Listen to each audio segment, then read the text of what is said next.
Welcome, ladies and gentlemen, to ASUS ROG Showdown series. This time it's going to be Valorant. Although we've been away for long, but we are back in the action. Today, with me joining on the desk is going to be the very pretty Manasvivi. How do you feel to be on the desk? I am very excited to be here and casting with you, Tani, and especially the teams that we have seen through the qualifiers. And today is the semifinals one. We are going to be seeing the team L3 going against Team Reckoning, and I'm very excited to see these teams fight out against each other because I've seen them play in the past and the way they adapt to the meta and the ongoing updates, it's really interesting. I'm really excited to be casting today's match today. Yep, definitely. Yes. I mean, we are currently in the semi-finale one. We've got Elstrick going up against Reckoning Esports. I'm pretty sure this time Reckoning will be looking out for revenge since they have been competing against each other for quite some time in the events. And this time we've got a lot of addition coming in from Elstricks. Although they have a lot of roster changes recently, I'm pretty sure that they would be able to put up a good show. And speaking about Reckoning Esports, they are the lions waiting in the den. They just need one opportunity to come out and strike. I'm pretty sure that Reckoning Esports will make very good use of this opportunity. Definitely, and especially when there is the prize pool of 1 lakh to fight out for. Yes, you heard it right, guys. The total prize pool is of 1 lakh INR, and the first prize is going to be 70,000, and second prize is going to be 30,000. So this huge amount is definitely something to put a fight for. Yep, that is definitely true. Winner takes away 70,000 and we've got 30K for the second position. Although I'm very much looking forward for the grand finale Vivi, because we've got Medal Esports on the other hand, who are interesting as well. The semi-finale is going to be tomorrow. So make sure you subscribe to Platonia and ASUS ROG so you don't miss out all the matches. And of course, support your favorite team. And with all the meta changes and everything coming in and falling in place, especially after the recent update, I think things been a little hard. And with new competitive map pool, removing Split was one of the huge shocks for me because I always liked Split. For me, it was good, but not as good as maybe in competitive. I hope they do some buff to Split and make it come back into the competitive scene. It almost gives me so much mixed feelings not having Split in competitive showdown. Definitely in competitive matches and also in the regular matches that players like to usually. Split is one of the crowd favorites because of its compact size, the usage of utilities. It was beautiful, but let's hope to see it in upcoming matches. But talking Yes. about the map pool right now, what are your predictions? What maps do you think the teams are going to pick? Well, I'm pretty sure they're gonna go for topics and topics like bind, since I know Reckoning very well, and L-Streaks. Their good map is bind by default. We might see Ascent in Heaven. But before we jump into the map pool, let's just quickly have a look at who do we have in the semi-finale. Today we're gonna be seeing Reckoning going up against L-Streak, and tomorrow we have Lethal versus Medal. And trust me, you have been hearing a lot about Lethal all over Twitter and Instagram. They are the upcoming teams. They are the upcoming underdog team because we've got so many talented players. We've got Mazel adding up to the experience and just making Lethal even more stronger. Definitely. And when you have a player like Marzel in your roster, I don't think you can call that team underdog. But talking about the teams, today we have Reckoning Esports again going against El Streak, and this is going to be one hell of a match to watch. Reckoning coming for their revenge, El Streak just going in for the wins. I really want to see the adaptation that they do with the roster changes and how exactly do these players fall together with each other. Yes. I mean, I'm pretty sure that the most interesting thing we can talk about, which will eventually shock us, because since Reckoning Esports and Elstreak they play mind games with the maps they pick. It's very unpredictable. They don't see both of the teams. They don't see it coming through. They don't have a permanent ban of any map, at least for Elstreaks. As long as I know, they are very versatile with all the maps they play. And Reckoning is very strong in Ascent and Heaven. I'm pretty sure that they might pick one of these. But again, it also depends on the players they are fighting against. Let's have a look at the players coming in. I'm pretty sure it's a very strong lineup. We have L6 coming up in the first place. And Elstrick is going in today with Hope, Soulmate, CZWC, Equinox, and Smokey. So it'll be interesting to see. I think these I'm actually seeing these guys play together for the first time. So it'll be a surprise for me. What about you, Tanvi? For me, I'm really looking forward for the MVP of the match coming in for L6 because more it doesn't matter who is playing the duelist or who is playing the sentinel. One thing I love about L6 is that they carry the team around according to the game. It's not definitely that a duelist should frag a lot. We've seen Equinox buff the game. We've seen Equinox carry, and C's jet is as good as his aim, and Smokia coming up with all the support for his team. I think everybody in L Streak has the ability to frag. I mean, when I say frag, just not like show the minimal support, but sometimes pop off and carry the entire team. That's what I'm surprised about. And coming to Reckoning, no introduction needed. We've got Pixels, Harsh, Rio, Bad Love, and Deadly. And if you know about Deadly, he's one of the upcoming talents. We've heard about him a lot. He's popping off very much with Jet, and I'm hoping for some really good plays. He also tries to play Chamber. I've seen him play Chamber and Bind. I'd be really glad if he picks up Chamber this time. Definitely, like these days, I'm actually seeing Chamber to be the picked Sentinel. Killjoy as a Killjoy main. I just feel hurt that Killjoy is forgotten. But let's see what the agent pick up for these players today. And before that, we Yeah. want to see how did the map veto go down, because usually we see that the first map to be banned is Fracture. Yes, that's what I was going to be talking about. The first map Mhm. to be banned is Fracture. I don't see this match being the map being played enough in competitive maps. And the second map that is going to be banned by Reckoning is going to be Bind. This is a shocking news, Tanvi, because you just said Yes. that Bind is one of their strongest maps. Yup, and wow, for a surprise, I don't think it's default picks anymore. As I told you, it's an unpredictable map veto coming in from Reckoning and L6 because they've been waiting to go against each other for a long time, and we can see Fracture gets banned in the first place, then Bind by Reckoning. I'm surprised that Haven goes down by L-Streak. Split is banned. Oh, I'm surprised. Split is actually in the map pool. Well, the map that we're going to be seeing is Breeze, which is out of the box. I really did not expect Breeze coming in from L Streaks. We've got Ascent coming in from Reckoning Esports. I'm sure that Reckoning has a very strong side in Ascent. Definitely. And interestingly, Breeze, Ascent, and Icebox all not a very regular picks, but it's going to be interesting because I think the less you hit these maps in competitive matches, less your opponents have your previous lineups, strategies, and you just need to uh, get to go in with new experience altogether. Yup.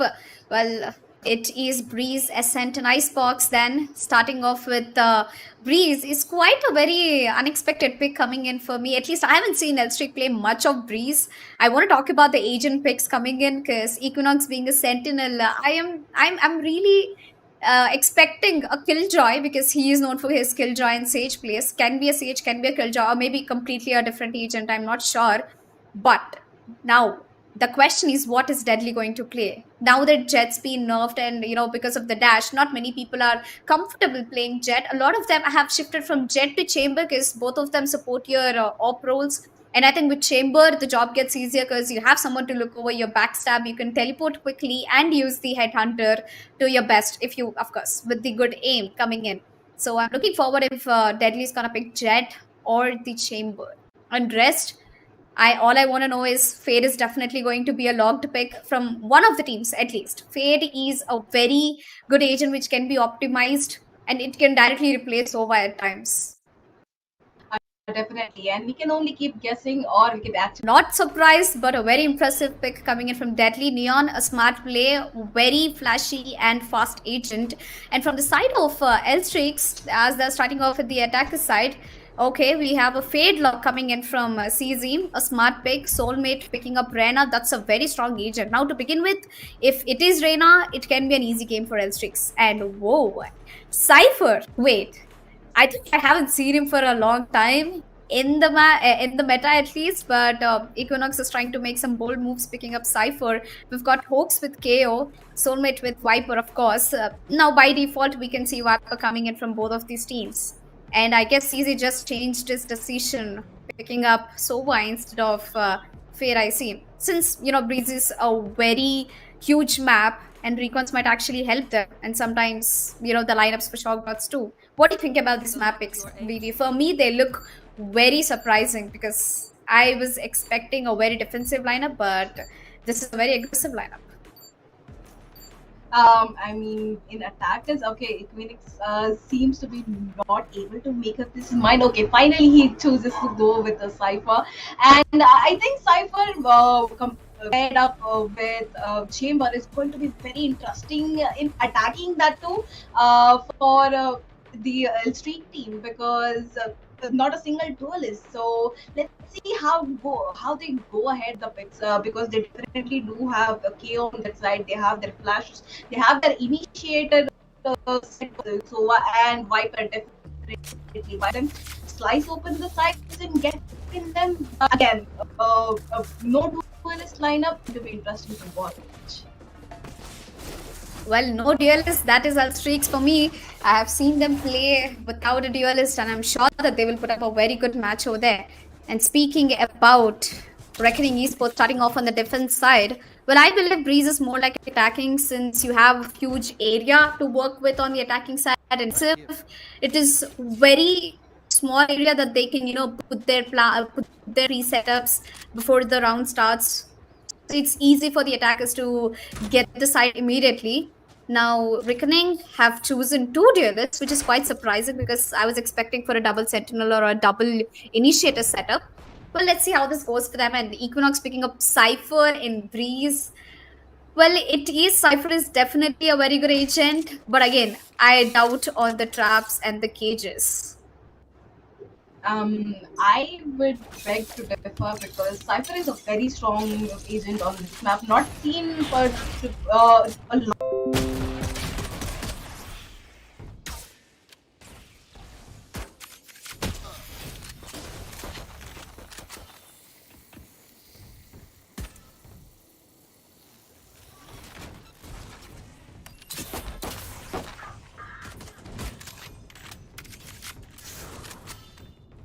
Oh, well, I guess we are back on the pistol and looks like we've lost pretty heads already.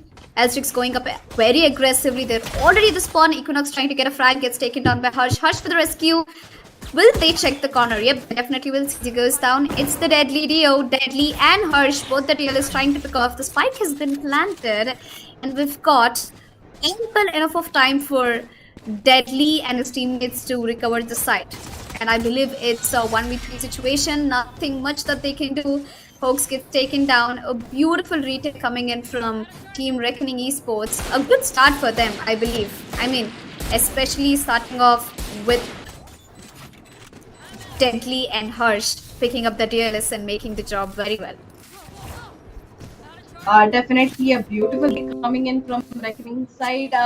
Though LC managed to get the side pretty easily as well. They just, even with the sentinels they have they would have been a little better to hold on to the but it was just the first round. Let's see how they go in from the second round, which is going to be definitely just the pistol of these over there we've seen.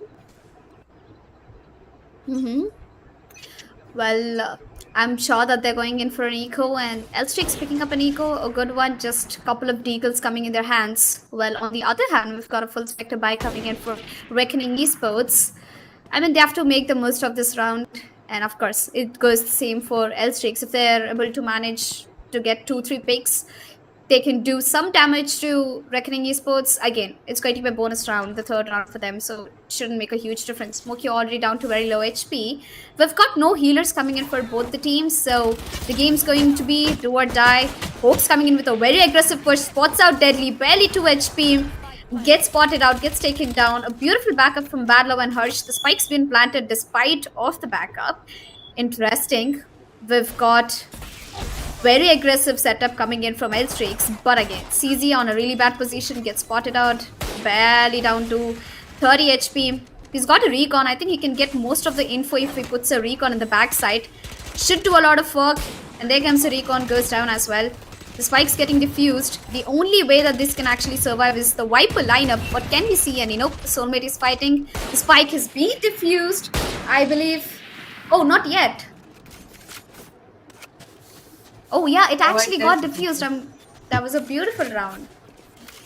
beautiful round. The two shots that came out from Smallmate were beautiful. That was he was just tried enough to hold on to the side, but not enough because Reckoning Esports definitely came heavy-handed in that round, and we have a final full buy in team. L Streak's hands. So let's see what are they going to make out of it. We have a Sova playing on the mid, and we're seeing a push coming in on the mid side. On the B side, we have Chamber and Chad just going in trying to spot any players, but there is going to be none. I think this push is going to come down towards mid to A.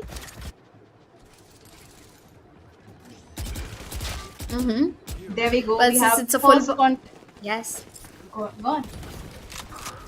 Yup, since it's a full buy round coming in for L Streaks, I'm sure they're gonna capitalize on whatever they have on their hands.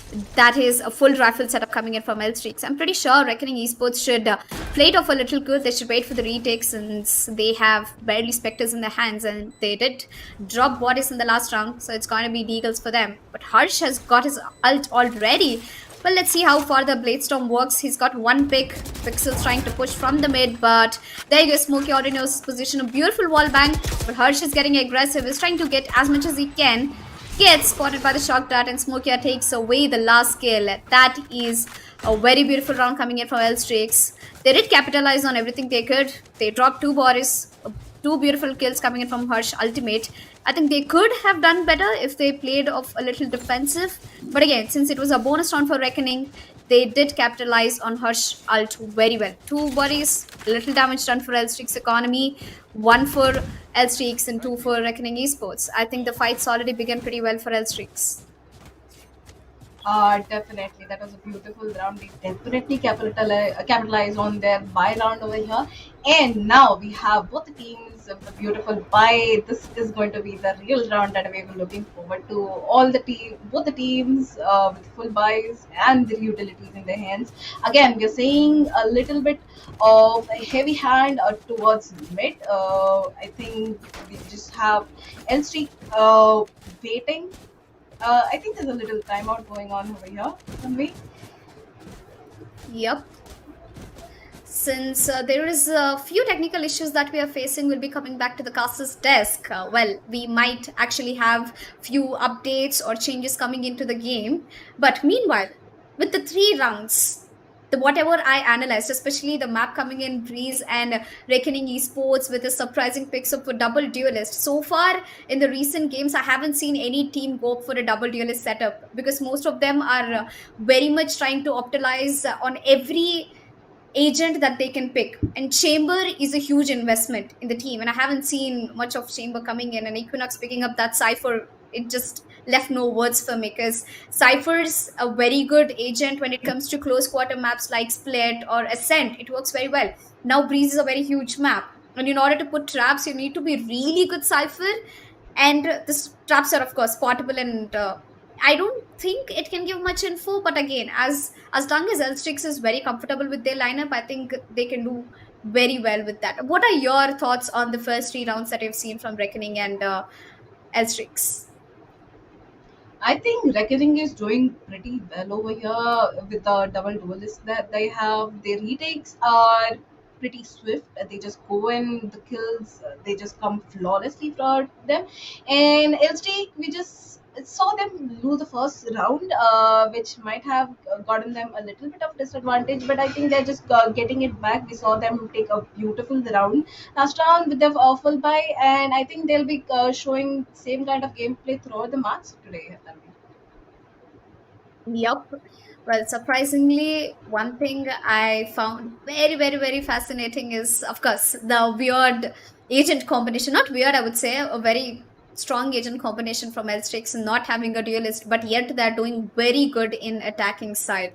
Now, one strong point they have is having versatile, but not versatile. I think supportive agents. If you have a chamber in your team, you would of course go for a duelist of Jet. You would rather choose something like damaging race, or maybe someone who can be more of fragger like Reyna. So you are directly replacing the responsibility of Jet to chamber. So that is the kind of agent pick that Elstrick has done, supporting and playing off the agent combinations very well. So we have Soba with like shock dart lineups. We've got Viper with lineups. So both of them, they pretty much fulfill the role of controller and the damaging ultimate. So they didn't have to go for an aggressive setup anyway. So they are playing much of the post plant side, and as we've seen, they've got plant all the 3 rounds. Despite they lost the first 2 rounds, but they capitalized very well on the money that they could earn through getting the plant. And as far as they're getting the plant, all they have to worry about is the post plant situations. And since second round they didn't have any guns, they were barely playing off with the pistols. I think they did a very good job dropping off few bodies from Reckoning. And as we saw on the third round, Reckoning Esports, Harsh was very aggressive. It was a really good idea for him to pop his ult off, since he could do some damage to the opponent's economy, that is Elstrix.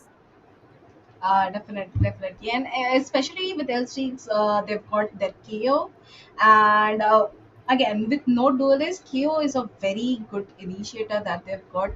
Double initiator, in fact, the flash is the knife that's going to actually help out in this, because whenever they go, they are in attackers, and if they just Viper is one of the agents that can just lock down a whole site by herself and wait for her teammates to come back to her to help out on site.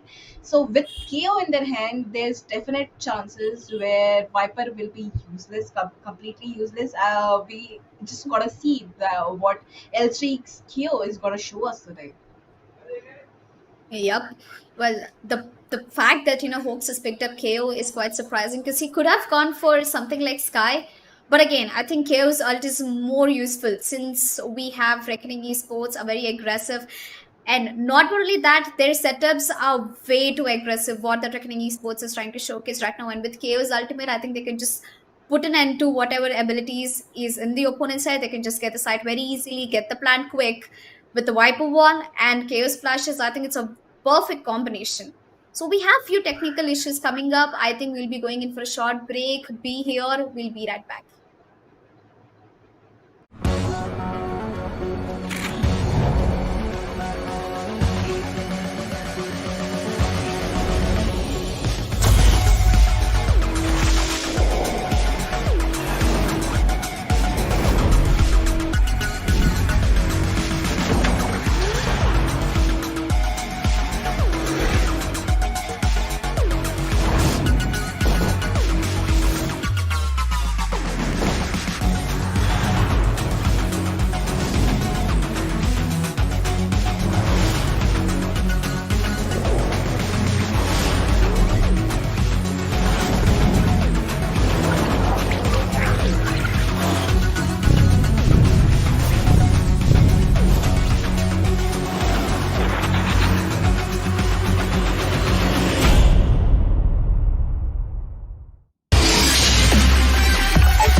Well, after a few techniques problems, we are back in the action. We definitely do apologize for it. I think we will be re-hosting the game due to few Valorant bugs. But meanwhile, we do you think, I mean, of course they'll be going in for the same picks. Do you think with the kind of agent combination that Reckoning has selected, what do you think that their action will be in attacking side with two duelists? I mean, I'm sure that L-Streaks have already pre-planned for the defensive setup. That's why they've gone for a completely no duelist setup. But again, they have the equal amount of energy that L-Streak has put into defensive. The same thing goes for Reckoning. They've got a very aggressive lineup with Jet and Neon, and of course, there is no words that I can say about Neon's ultimate, and especially Deadly being a very fast agent. I'm sure he will get the most of the frags.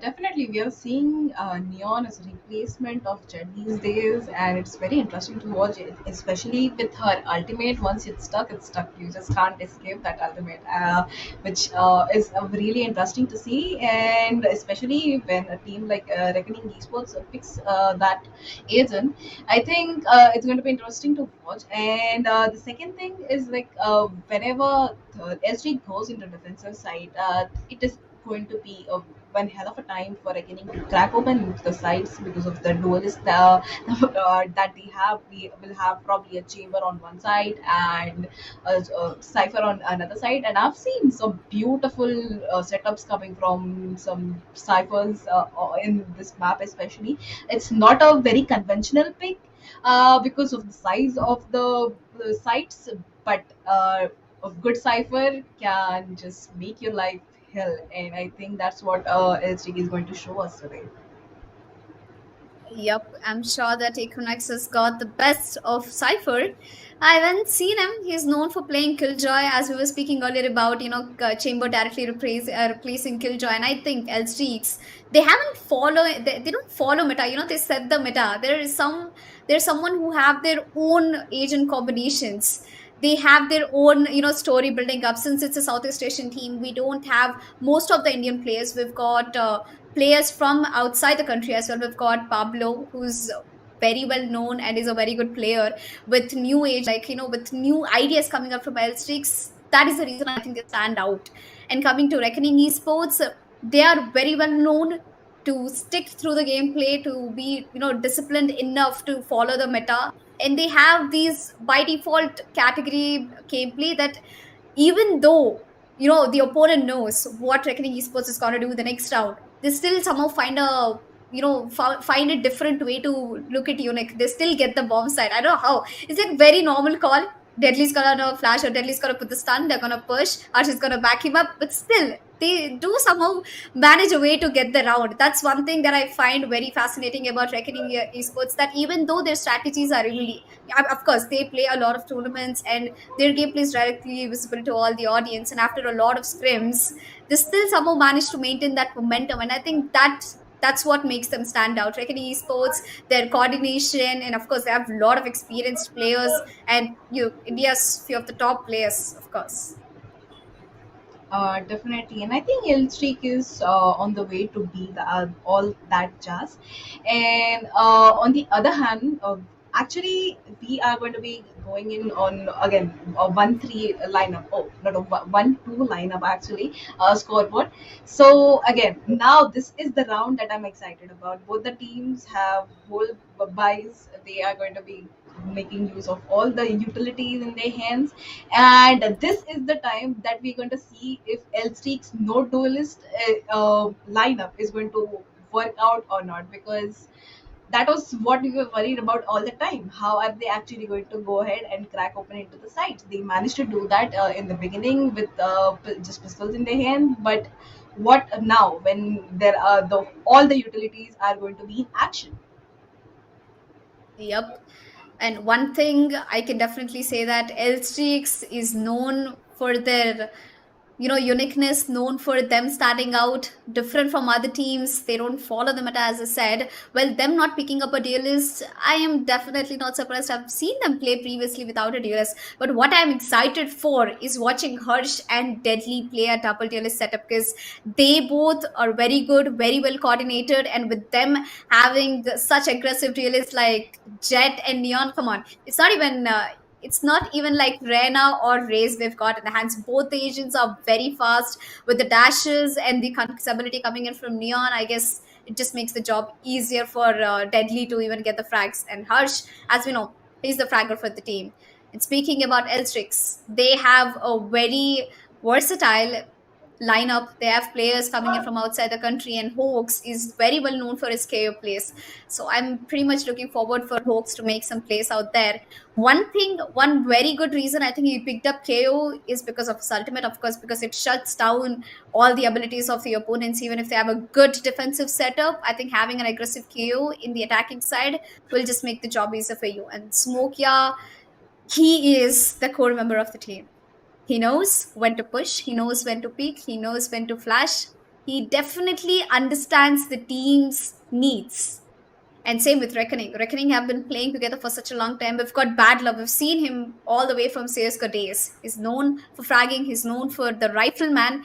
I'm sure that he'll be able to pick up the AWP again. And of course, when we have Deadly and Harsh, I mean, I don't see a reason why not pick up an AWP. Definitely.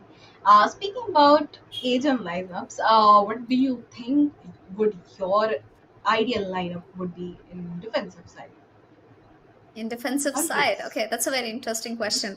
Well, when it comes to Breeze, if I know if I'm going against someone like Reckoning Esports or L6, I'd pretty much have a healer in my team, or at least have a duelist which is self-sufficient to heal, like Phoenix or Rena. No, Phoenix is out of the question because I haven't seen him pretty much anywhere in the competitive scene at all. Maybe a Rena, because Rena is actually one of the most easiest agent and is easiest to frag and get most of it. But again, there is one disadvantage from Rena is that it cannot give enough support to the team, like Jet or Neon does. Neon does. Like Neon can put up a concuss, Neon can do the wall, it sometimes help your teammates. But Rena's only ability is the flash. Again, it is not much efficient as well. Now that they've cut down Rena's flash, even the range, I don't think it's much useful, at least in maps like Breeze, because Breeze is a huge map. I would go up and pick up Raze. I feel Raze is a very good agent in Breeze, since there are a lot of grenade lineups you can follow and a lot of places where grenade comes useful. In Sentinel, I would pick up Sage, since we need healing. It's very important. Everyone, I remember the day when Valorant was launched. We had pre-release events. A lot of players were playing Sage. Sage was like the must agent back in 2019, 2020. I remember. Now with Sage has become very less used. And I was expecting Equinox to actually pick up Sage, but Cypher is a smart pick too. They have two agents with full of intel, that is Cypher and Sova. I'd pick up Sage, and in Initiator, definitely Sky and KO. Both are very good there with their flashes. And when it comes to Sova and the damaging ultimate, I guess Fade can easily replace Sova if you have a very balanced like duelist setup. If you're going with a single duelist or a double duelist, I think Fade will help you much with the initiation, with the initiation for the round. But again, since Elstrick is not going in for a duelist, I think Sova is much better for them with the chaos, so they can easily, they can be compatible with each other's lineups. All right, all right. That was a huge, a very insightful look on the defensive side on Breeze. So we are actually gonna go take a break. Then we take a breather. You also guys go grab your popcorn. We'll be back with the show soon.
Welcome back, ladies and gentlemen. We are watching ASUS ROG Showdown series Valorant 3.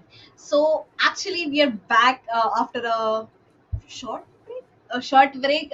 We are watching El Streak fight it out against Reckoning Esports in the semi-finals one that is happening today. We're going to be going into the map of Breeze. Elika, so what were your thoughts over the break? I mean, I was going around and round thinking again and again about Reckoning Esports because it's Harsh who picked up a duelist. That is Jet. And I haven't seen Harsh play duelist for a really long time. It was Deadly who always leads the way, but I'm really excited to see Harsh back on his default agent Jet. I'm sure he's aggressive.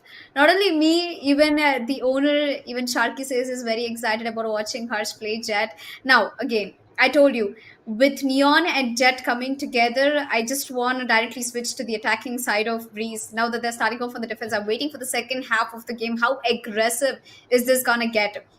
L-Streaks going in for a completely defensive setup with no duelist. It means that they are gonna have a strong setup on the defense side. And Reckoning just flipping up cards, putting Harsh on duelist. Now I haven't seen that. I mean, it's the player's call, and I'm really excited to see Harsh on duelist.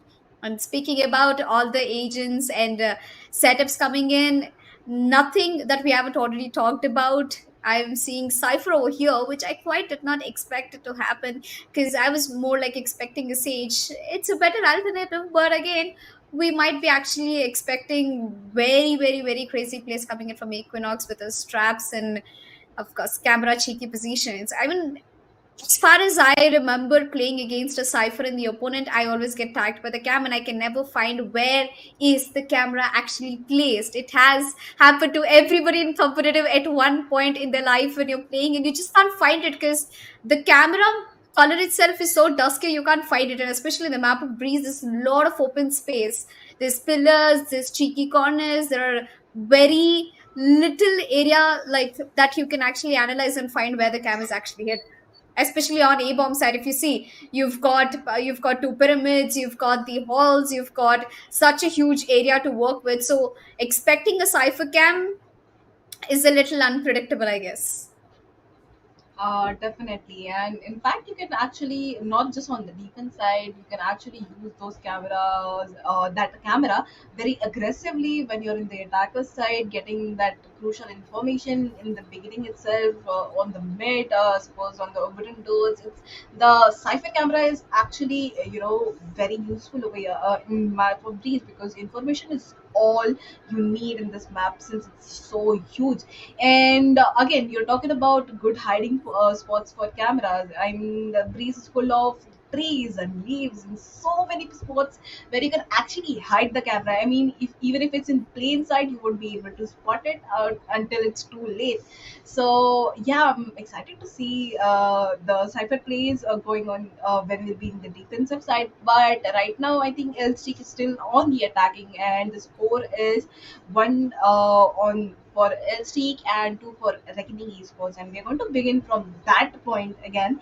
Uh, so the time that the players have had to uh, right now before due to the technical pause is, I think that they have probably discussed 1,000 different ways that they can be going ahead and playing this game, because now that they know what agents there are in the opposite side, it's going to be exciting.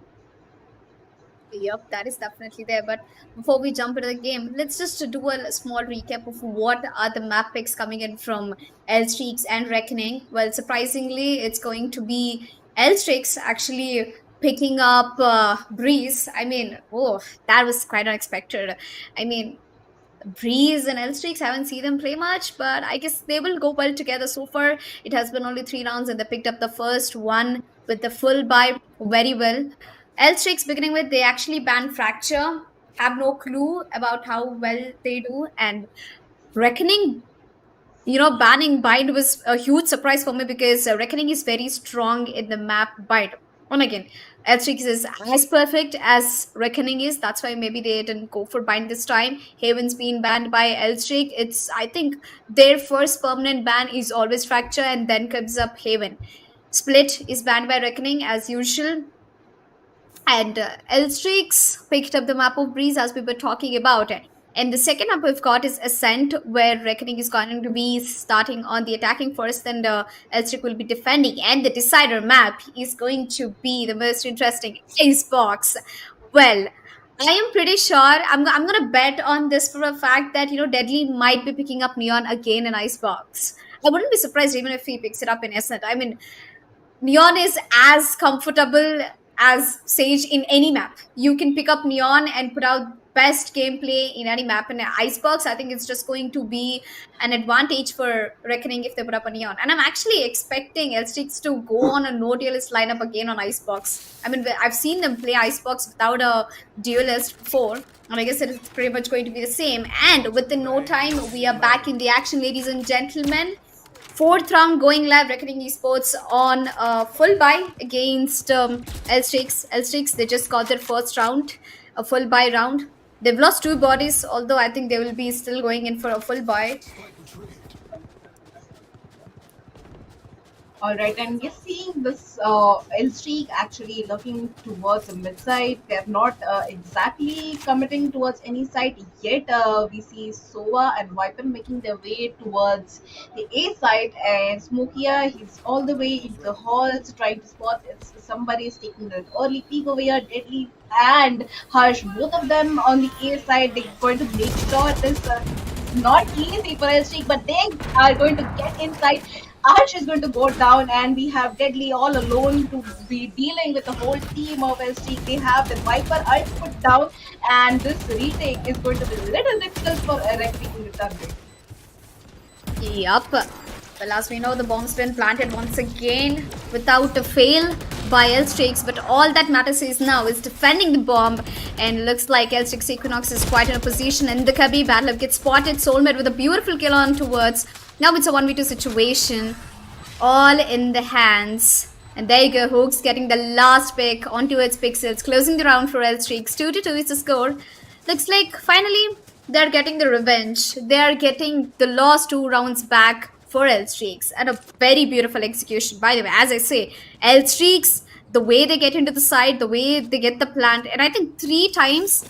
No, the first round they hit the B bomb side, but apart from that, 3 rounds they went back to back A bomb side. And Reckoning Esports, they're still trying to get better at their defensive setup. And speaking about the leaderboard, Harsh, 4 rounds, he's already on the verge of getting on a double digit. I'm quite not surprised.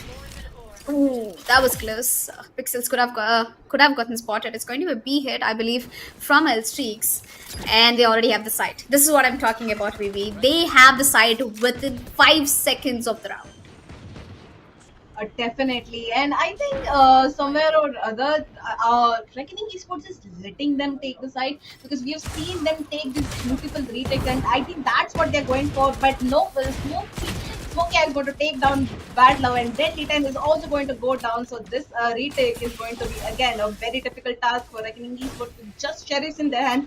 That shock dart is going to put a little bit of damage, but not much. Oh, Reckoning and Pixels find kill both of on them, but this is going to be a 3v1 situation. Rio all alone, but Hooks is going to end his story over there, and this round is going to go in favor of L Streak. Finally, L Streak is on lead, Tanvi.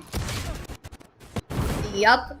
I mean, L-Strix is a team who takes a rain check before hitting up the site, and all they need is the first 5 seconds to confirm and aggress into the site. It's also impressive that L-Strix doesn't have a duelist, but they managed to get the bomb site every single time, and they're getting the plan done. All Reckoning has to do is focus on their post-plan positions, how to retake the bomb site currently. We've got Chamber, we've got Viper, which can be utilized to a much greater extent coming in from Reckoning. Again, as I told you, Breeze is much of an attacking sided map, and I think L-Strix is doing everything they can to get the job done. Bad Love with the first pick on towards Hooks. There can be a resurrection coming in through, but again, there is nobody near Hooks. Hooks was actually lurking, so I don't believe Hooks is going to be back on his feet with another kill coming in from Harsh. But again, the bomb's been already planted down by Equinox over towards the B-bomb site. Just one more kill doesn't work. Harsh with a double kill. Smokia and his op. Now all the wonder lies in the hands of Smokia and how good his operator is. Definitely, but Reckoning Esports is going to make sure they go ahead and at least try that. Oh, that it is happening! It is happening, Tanvi. Is that going to be diffuse? Oh yes, it is going to be a diffuse. Okay, I couldn't do anything with those Viper lineups coming in. I mean, how beautiful and swift was that retake? Yup, I guess it was a miscalculated plant, but a beautiful retake. As I was speaking about the Devil, Reckoning Esports and their retakes, they just executed one of the best retakes I've seen. Although Smokia could have done a better job, I think it was just the delay between Soulmate arriving into the bomb site and giving backup. Smokia did everything he could, and again, Reckoning Esports, a really amazing retake coming in from them. And Harsh has already hit up the double digit, 12 kills in his hands. All we are waiting for now is the economy to flush down for L streaks, and Reckoning is going to do as much as they can to get those frags. Deadly gets one, gets two. A beautiful entry for him. A double kill. It's down to a 3v4 situation with barely any HP left from Hawks. And now, I don't know if Harsh knows, but the bomb is over the A bomb side. I think they've already pretty much figured it out. With Equinox going down, it's just the last two players standing. Smokia manages to get one. A beautiful flash coming in from Hawks, but he doesn't have any HP left. It's a Opper versus Opper. Both miss their shots, surprisingly. Maybe one more time they get to peek. Hoax is trying to get the spike planted down, but before that, they have to check if the bomb site's clear. Oh my god, Hoax is very close. He can see the chamber. He will take him down. A beautiful knife. Spike will be getting planted down shortly. A 2v2 situation, and I think the side favor is in the hands of L Streaks currently, as long as Rio doesn't come for a backstab. And there he goes. One. Just one more. Hoax barely has an HP to do the clutch right now. His position is revealed. And there goes Rio with an amazing backstab. A double kill, saves the round. And I think the defuse will be coming in. Beautiful round by Reckoning. Definitely a beautiful round by Reckoning, and especially the hold that Deadly had in the beginning of the round. The way he took down two kills and made Hawks go down to 28 HP, that was definitely all his doing. That round goes in favor of Reckoning Esports. We are seeing a 4-3 scoreboard right now, and Reckoning just not losing the momentum at all, even though they just lost a round. And those op shots that Bad Love miss might have come a little heavy, but nope, that flank coming out from Rio was just perfectly timed. Beautiful round from Reckoning Esports. Yup. Reckoning Esports not failing to surprise us each and every other round. Well, I think it was a very predictable play that Rio could have done a backstab. But moving on to the next round, we've got an ultimate coming in from the Sova and a beautiful shot by Equinox. Harsh unfortunately failed his dash, but Equinox made the best out of it. And Deadly completely choking off the shots. He missed two. Gets spotted, gets taken down. I'm not surprised. Rian is shocked at that could have been a kill for Rio, but a smart move coming in again. Three players from Reckoning and a full stack from Elstreak. A 5v3 situation. The spike's not planted. I'm surprised because Elstreak is the master for getting the spike planted down in the first 20 seconds. Looks like we have a Uh, different story here. Definitely, and there's a whole rotation coming in from Reckoning Esports side towards B. On the other hand, we have L Street completely moving towards A side. Nobody is still towards B side, and I think Reckoning Esports is going to realize that soon, and we are going to have a chamber, just lurking out, not rotating it. So let's see if this retake is going to be possible. Again, the bomb is going to go down. L Street does not fail to make sure to plant that bomb. They have managed to put down this spike every round, and let's see how Reckoning is actually going to deal with that, because it's a 3v5 situation. The spike is already down. I think that they might be just going in for a save this round because they've got a lot to do. They've got an operator, and Hawks over there. He was just trying to get some information, but Bad Love is going to just end out his journey over there. He's going to hold on to his operator in this hands, and though they're definitely going to lose that round, let's see if L Streak manages to make any of them lose any more guns that they have already. Mm-hmm. Well, the only fact I'm waiting right now here is for Reckoning Esports. Will they be able to save their guns? I'm pretty sure they will be able to as long as Soulmate spots one of them. Ah, that was close.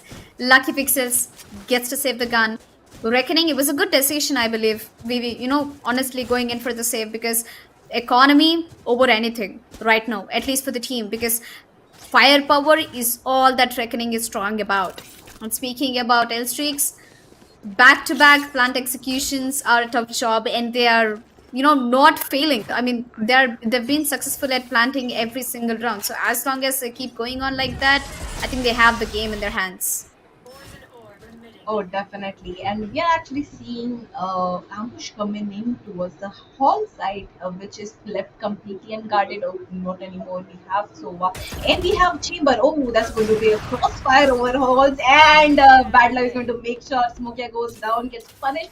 But that ambush coming in, that smoke is actually going to help out the Viper and the Chamber get, no, not the Chamber, the Sova to get out in the time. Rio over here manages to spot Equinox on just on time. He's going to go lose his life.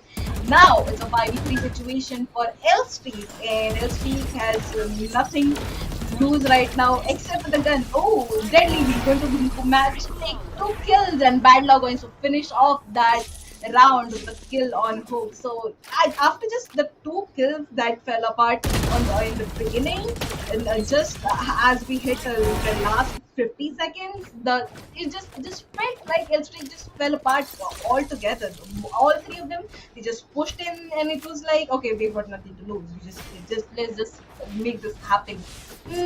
Couldn't the first round they did not manage to put this fight down, but again, they still have the economic to keep going, Tanvi. Yup. As long as Deadly is going up and keeping up with his atrocious plays, I think there is nothing that Reckoning has to worry about. And especially when they have Bad Levon Chamber, very precise gameplay coming in from him. But right now, I think L6 is going to give a different bring for the story. Smokia, Equinox, the Deadly Dio, they get the side. A beautiful 2K coming in from Smokia. Equinox with another kill on his hand. The spike's been planted. Pixel's position has been spotted. It's a little risky if he goes out in the open because currently L6 is hunting for heads. As you know, the spike's been planted. Pixel's down to very low HP. Hoax is following him. There goes the kill. A 1v5 situation, all in the hands of Bad Love. I guess he has an operator and he pretty much has to go for a save at this point. He's been spotted. He's been hunted down. And Soulmate will be getting the last kill, putting the last nail in the coffin, making it 5-5. It's a neck fight between Reckoning and Elstrix. Both the teams are very good at what they're doing, and there's a timeout coming in from Reckoning Esports. I see Godspeed, the very well-known, famous coach. I love how Godspeed handles things in pressure with Reckoning or any team that he has been coaching so far. Definitely. He's the one who makes sure to keep the heads of his players together, and we might just know it then we because we have been coached by him at some point. But right now, Reckoning is his team, and he is just going to make sure that they are going to go ahead and have proper stats because that loss was actually a little shocking. The push that came in from Elsteak, and there was nothing, absolutely nothing that Reckoning could do to stop that. Those first 2 kills coming in from Chambers, then the follow up from Viper, that was beautiful execution. And as we were talking about, no duelist, they didn't even need a duelist to make sure they get any kills in those rounds because the Chamber in itself, he's not a sentinel anymore. He's just playing the part of duelist just as smoothly. Mhm.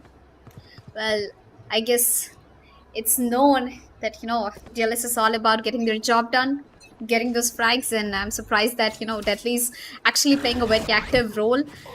And there comes the ultimate that I've been talking about, the Chaos powerful ultimate, which absolutely shuts down any ability in the bomb side. But here is Rio. Sova with an op, well, quite. Oh, not actually Sova, it's Battler with the op. Gets a double kill, I believe, before we went down. Hoax is down to very low HP. But again, the plan goes in for L streaks. Reckoning Esports 3 players with full HP. If this is a calculated retake, this will for sure work for Reckoning Esports. Soulmate Will he get tagged? Oh my god. Was that hoax? Did he actually watch Rio or was that a blind shot? But whatever it is, it connected perfect timing. A 3v2, a 1v3 right now, currently all in the hands of Harsh. Last player. He can get the retake. He's been spotted, but he's been hunted by Hawks at the same time. There you go. Just another round for L Streaks, taking it in the attacking side, completely in their advantage. Just one more round until we close up the first half. And what do you think, VV? Do you think Reckoning will be able to get the next round? I mean, I'm hoping for their sake that they can do it actually because Tanvi at a point, like I mentioned previously, it feels like Yes. they are just, hoping to retake the round. They're just hoping to retake the round. Just give away the control of the whole side and then just wait for the rotation to come and then go in for the retake. But every time that is not going to work out for them because L Street with their double sentinels, they just have that beautiful hold on the side once they get into it. And Harsh, we have Harsh actually pushing and he was going to try out to get a kill, but he does not manage to do that. But Soulmate definitely is going to go down to 31 points of health with no healer, so that is going to be a little bit a disadvantage for them. Bad Love on the other hand gets a kill on Smokia, so that is a beautiful beginning for the round for Reckoning Esports over here. Yup. Well, Reckoning, I think they've got to play their charm. This is the last round in the first half. They have to make everything to get this round in their hands. Bad Luck gets spotted, unfortunately. Well, he's been suppressed also, cannot use any of his abilities. But on the other hand, Rio's shock darts are making a miracle right now. Equinox gets spotted out, and so does Rio.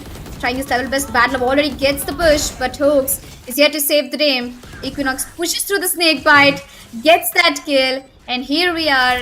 Elstray closing off the first half in their favor in the attacking side. 7 to 5 is the scoreline, and Reckoning is going to be switching sides in the attacking. Now, Vivi, I am so excited to watch Neon and Jet together, especially when it's Harsh and Deadly. I am definitely looking forward for the gameplay and, of course, a strong comeback coming in from Reckoning Esports.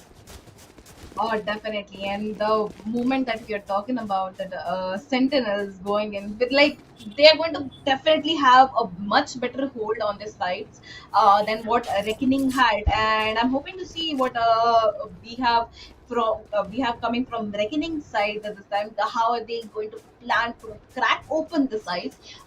First round is all where the magic begins. So let's see where the Reckoning is trying to take their beginning. Oh, the first we are seeing the push coming in from Hawk's side towards mid, but Pixel is just going to end that push, and Hawks is going to go down. It's a 4v5 situation in the beginning itself. Soulmate knows for the fact that there's a push coming in toward wooden doors, and CZ is going to make sure that both of them are going to go shut down. Rio manages to though trade out of here, so it's going to be a 3v3 situation again. Spike is going to go down. Oh, Soulmate, Equinox, both of them holding towards the wooden doors. Let's see how this plays out for them. Yeah. Well, definitely a possible retake for Elstrix if they keep their focus on the bomb and not on the frags. Elstrix, Equinox tries to tap the bomb, goes in the out. Oh, beautiful frag festival coming in from Soulmate. Equinox, right at the moment, accepts it for the team. There goes Elstrix picking up 8th round on the defense. Quite impressive. Although Reckoning taking the first pick onto Hoax, I was pretty much expecting that Reckoning will have this round in the hands. But again, L Streaks with their calm, precise gameplay. And Reckoning, it's good that they've got the plant. They can actually go for a force buy, which is exactly what they're planning to do right now, Vivi. Definitely, they do need a round anyhow, and that's how they're going to make it work. I think that this is going to be a definite push towards B side. And do we have the L streak ready for this push? Let's see. Okay, that KO knife in the beginning itself, the presence has been marked. They know for the fact that there's a push going to come in, and that those usage of utilities is definitely going to slow down the reckoning in the beginning itself. Okay, we have K over here again pushing through mid. Now we know for the fact that there is a lurker. Bad Love, he knows for the fact where to look. Let's see if this lurker is going to be stopped in his track, or is he going to manage to get some kills. Again, we still have El Streak over here.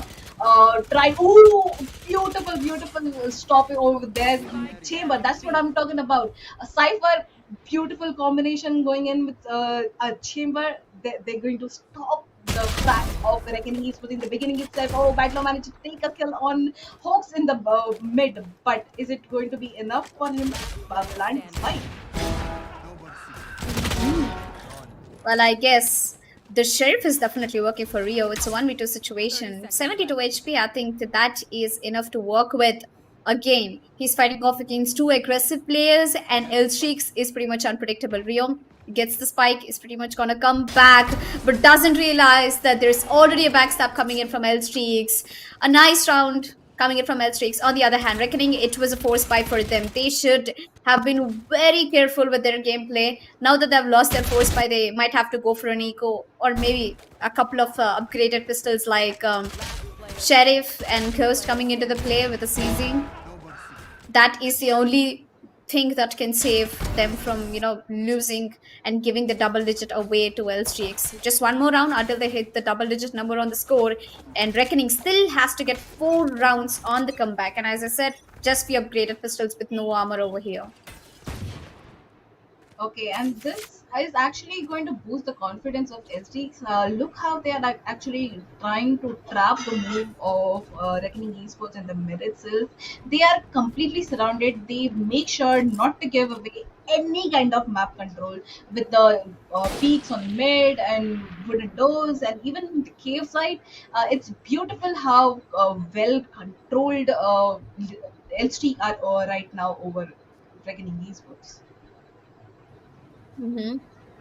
Well, this definitely looks like a calm execute for me from Reckoning Esports side. No sound, no aggression. Bad Luck misses almost every shot on towards Hawks. Connects the last one. Smart one. The first pick goes into the hands of Reckoning Esports. A beautiful start for them, but two of their players have barely any HP left. And there goes Bad Luck going down the lane with 4 players left, and Harsh with barely any HP. They're going to be making their way into the bomb site. 12 HP for Harsh. CZ making his level best to get as many as frags he can. Deadly comes for the rescue. The spike is getting planted. A 3v3 situation. Harsh so close to get that headshot. Misses it. But Smokia definitely takes some damage through it. It's a 2v3 situation. I don't know how this retake is going to happen, but definitely looks in the sides of L Street for me. There you go. Definitely in the favor of LST. There they go, double digits on the scoreboard already, and Reckoning Esports. Wouldn't say that was a really impactful eco round, but still they managed to get 2 frags and the spike downs. So should be good money for them this round. Yep. Well, after that, the Eco, at least Reckoning, got the plant. So hopefully they will be going in for a full buy this round. And again, they need to get 5 rounds back to back in order to beat L6 down, or at least equalize their score on this map.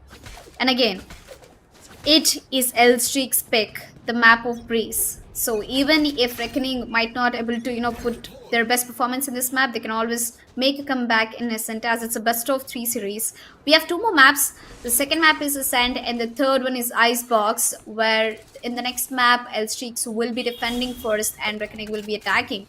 I'm pretty much looking forward to it, but we are still on the verge of closing this map. Reckoning, I think they've already got the control of the side, but Deadly gets spotted out, gets taken down, and the other player gets tagged down to very low HP. That is Pixels with the spike. A 4v5 situation already. Reckoning, it's a full buy round for them. There's a lot to stake for them in this map. Oh, definitely. And Reckoning are going to try their level best even after losing that neon so early in the round. And there we go. We have no clue where did that come from, but definitely going to give a huge amount of information to LST, which they're going to use, and Pixels is going to go down. So those lineups coming from Viper is not going to happen from Reckoning Esports side. Harsh over here taking an aggressive peek, making sure nobody pushes them, and that's only going to happen because Helps is going to go down. Harsh has gun in his head, but Equinox pushes on the correct time. Soulmate here to back him out. And again, Smokia finishes the round with a kill on Rio. So beautiful round again for LC. Reckoning is just struggling to with that post plant positions, I guess, Tanvi. Yep. Well, Reckoning Esports, they've got duelists to get the frag job done, but not the initiator or sentinel standing up to get that post plan situation covered. And again, there you go, another timeout coming in from Reckoning Esports. It's 11 on score for L Streaks and 5 for Reckoning. This is getting serious, and the match is slowly slipping in the hands, slipping away from the hands of Reckoning, actually, to be more precise. And L Streaks, all they have to care right now about is the positions they're playing at. They know for a fact that Reckoning is very default at the way how they push. They either go push B or A. There is no lock that they're maintaining, and they have very default setups. So Reckoning has a chance that they can do a comeback against Elstreak if they increase their firepower. And the only thing like right now Elstreak has to care about is just their positioning. Where how many players are they planting over towards one side? So far, I think it's 2-1-2. They're putting more pressure on mid, one from the mid doors and one from the heaven.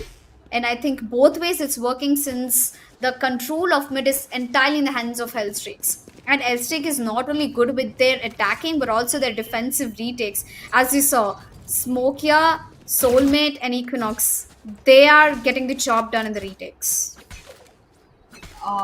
Definitely, and more interestingly, it's wonderful to watch Viper and Cypher playing together. Harsh, he actually spotted or heard somebody early in the round pushing towards mid. He just sprayed it down, and now we have Viper ult down on B side. So B side execution is going to be a little bit difficult for Reckoning Esports, and we have the Cypher camera on the A side going to give all the information that they need, and Equinox over here using that information correctly, taking down Deadly. Omuk is going to take down Rio, but Harsh is going to come out here, take a bit. Oh my god, we are almost at the end of the round. Just the one player on the side of Recurring Esports, that's going to be Pixel. He has to go down 1v3 situation, but no, Soulmate is going to make that impossible. He's just going to take him down, and it's a 12th round for L Street already done. Yup. There goes Hellstreaks with a match point in their hands. 12 rounds on their score. And I think they're definitely making the justice in the map of Breeze since it's their pick. In the attacking, they've been aggressive. In defensive, they're aggressive more ever than they were in actually attacking. I think in attacking, they played a little calm. And Elstreak had an advantage, of course, with a lot of post-plan situations. But Reckoning, it's the time that they unleash their potential. Deadly with the sheriff in his hands. Soa spots one player, although Deadly is trying to get the most of everything he can, trying to get few damage done over here. I mean, of course, the Shark Dad does. Soulmate down to 83 HP. It's not really a good decision for Soulmate to pick, but if he is, then he's gonna get multiple kills. But Deadly's got their teammates back. Deadly gets one. Harsh with the Blade Storm. Can he do anything to save his team is my question right now. With KO's ultimate coming in through, it's a 4v4 situation. Bad Love completely doing the justice with the AWP. Got a backstab coming in through. L6 puts two bodies down from Reckoning. It's a 2v2 situation. Do you think this retake is happening? All right, it's seeming more possible with every moment. This is going to spook. Yeah, he just spots him out. Will he be able to take him down? Yes, that's going to happen. That KO ultimate, Tanvi, it just was timed so perfectly because both Harsh and Deadly did not have any guns in their hands. They were just, leaning on towards their ultimates for those kills. And that ultimate from KO shut their hopes down right on time. That was enough for, L Streak to try and take back the control in their hands. And they managed to do it pretty well, and Reckoning also managed to put a stop on it pretty well. But Smokia just ended it, clutched the round, and the map is going to be theirs. So first round of the semifinals, one between Reckoning Esports and L Streak, is going to go on in the favor of L Streaks. Well, yes, it's a good map to begin with. It's a good way to begin the series for L Streaks, but it's a best of three series. Since the map was picked up by L Streaks, they had an advantage, but I'm definitely looking forward for a comeback coming in from Reckoning on the map of Ascent, which is going to be a second map. But this map was full of surprises for me, especially L Streaks putting up their best performance with no DLS. Now, this explains a lot of things. This proves a lot of things about the meta that the current competitive scene is following, and L Streaks is trying to be different, and they're being successful at it so far in the first map. And all I can say about is the duo for Hirsch and Deadly worked really well. The fragging was at their best, but I think they could have done much better on the post-plan situations. And speaking about the last round, I think I knew it. Harsh really had it. Only if his gun could have reloaded a little faster, only if he got his gun a little, faster, he could have completely clutched the round. He had his crosshair on top of head, but again, it was the animation time it took for him to pull out the gun, and he definitely did his best. I think Smokia, before he clutched the round, he was at least 100 tag by Harsh. At least 100. He missed his shot in the panic, but I believe still Reckoning fought to the best, and we have to wait till we go to the second map, that is Ascent, and I'm pretty sure that Reckoning's gonna get their job done in Ascent. Definitely, it's their own pick, so we are definitely rooting for Reckoning in this map. Let's see how it turns out for them. But before that, let's take a little art break, and we'll be right back with map number 2.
Don't say you're on the run to the other side, my love.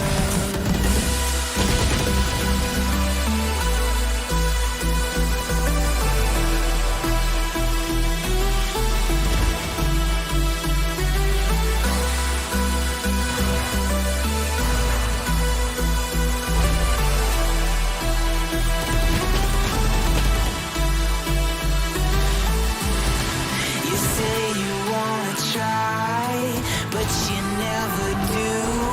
Sugar, there's a reason why we lose. You say you wanna cry, but you never do. Sugar, there's a reason why we lose.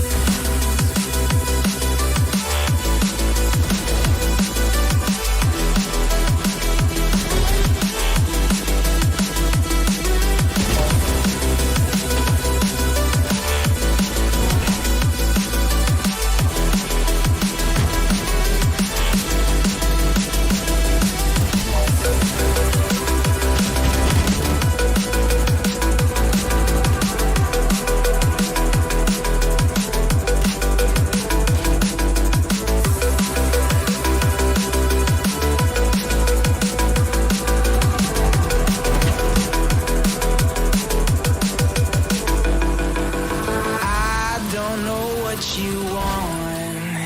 Let's have a bit of fun till I downfall.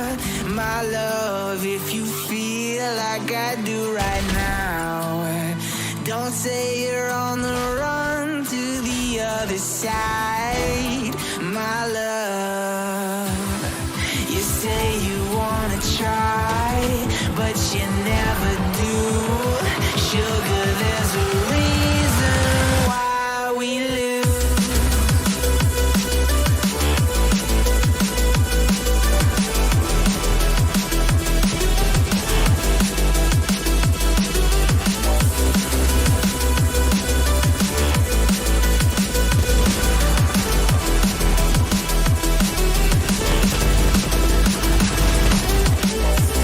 You say you wanna try, but you never do. Sugar, there's a reason why we lose. You say you wanna cry, but you never do. Sugar, there's a reason why we lose.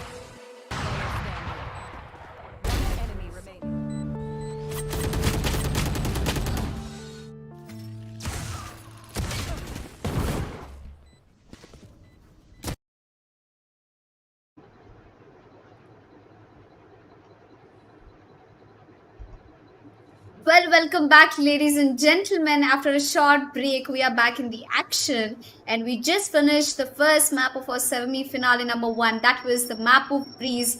L Streaks completely shutting down Reckoning Esports with a 13-5 scoreline. And currently, we'll be heading towards the map of Ascent, which is the pick coming in from Reckoning. But just before that, we will be watching the map-wise scorecard.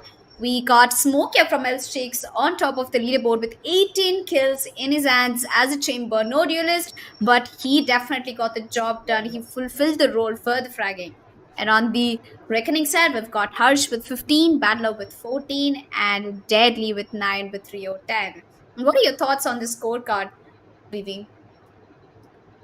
I mean, this no-brainer. Definitely, Smokey and Harsh were really great players up there. But Smokey playing with a Sentinel just like your duelist would was definitely a sight to behold. And on the other hand, we saw Reckoning Esports struggle with the defense a lot because they barely got one round from El Streak on the second half of the Breeze map. So it was a little sad to watch, but I am pretty sure they'll come back stronger in Ascent. Tanvi. Yep. I'm pretty sure that Reckonings got a very safe story already prepared for the map of Ascent. Can we have a look at the player versus player card as well? Because I'm looking forward. Who is it facing off? Smokia versus Harsh directly over here. Smokia, of course, the match MVP with 18 kills. Harsh definitely making his job done by playing Jet after a long time with 15 kills in his hands. We've got a major number of assists coming in from Harsh, which also means he's doing the best he can as a realist. 5 assists and 15 deaths. A perfectly balanced kill death ratio of 1 coming in for Harsh. On the other hand, Smokia, he just had a very good ADR and kill death ratio as well. I mean, those little number of deaths is just what shows that how perfect his aim was. So I'm pretty happy with the way Smokia performed, and I was sure, the way you hyped into him in the beginning, he was going to perform very well, and that's what we are expecting from these teams in the map of Ascent as well. Because I'm definitely waiting for Reckoning to make a comeback so that we go into the map number 3 as well. I want to watch these teams play out all 3 of the maps, Tanvi. Yes, I'm definitely looking forward. I mean, Reckoning, it's their map Ascent. If they take the win over in Ascent, it's pretty sure that we'll be going into the map of Icebox, which is one of my favorite actually. I will say that's my number one pick. And without any delay, let's quickly jump to the map of Ascent. The pick is for Reckoning esports, and we've got L Streaks defending in the first place. And surprisingly, we've got Omen Equinox picking up the Sage Chamber, a double Sentinel setup, and an again no GLS setup. I mean, look at the confidence that L Streaks put into their meta. Not surprised, Reckoning esports going in for the Neon again coming in from Deadly, but this time Harsh is kind of put out another story by taking out Breach, and Fade is in the game, a double duelist. No, actually a double initiator setup. And I'm quite surprised how different the picks are for both of the teams. Look at the way how I think it's only the Chamber and Fade which are in common for both of these teams, but everything else gives me a different story. And L Streaks, I think I'm gonna put a new hashtag. They are the no duelist racked up setup coming in from L Streak. Very impressive. Uh, Very impressive indeed, because I was actually, itching to watch a little bit of Fade gameplay coming from these teams, and they are just going to satisfy us with that. Both the teams have gone in for Fade. Fade definitely a very strong initiator in the map of Ascent with those close corners and compact sizes of the site. Early push coming in from L Streak already, and Reckoning Esports, they're going to try and get and conquer the site of A, and which I think they're going to manage to do. The spike is going already. And on the other hand, L Streak, they've just given up on the control of the site, and now they're going to go in for a retake, which is going to be a little bit difficult with those pushes coming in from Deadly. On the other hand, Mr. Soulmate is going to trade out his teammate, take down Deadly, and hopes for the fact that there's a player hiding right there. V is going to go down to that grenade.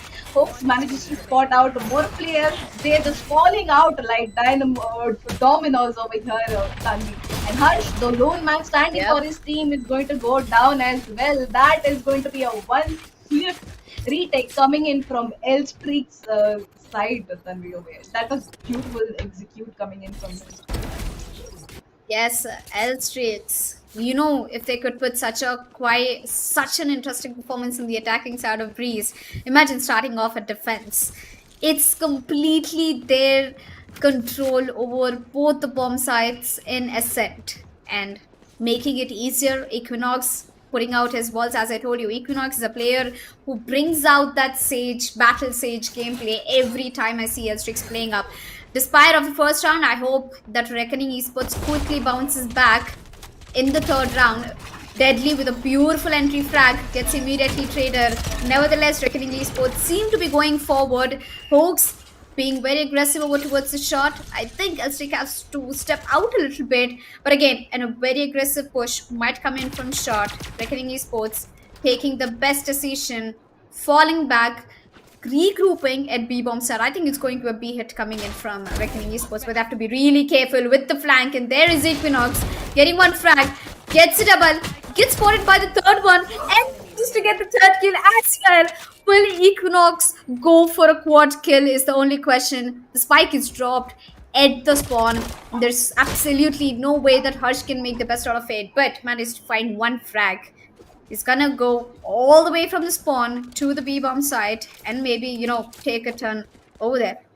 I'm pretty sure that, Harsh is going to get hunted down by these players. It's just Equinox patiently waiting.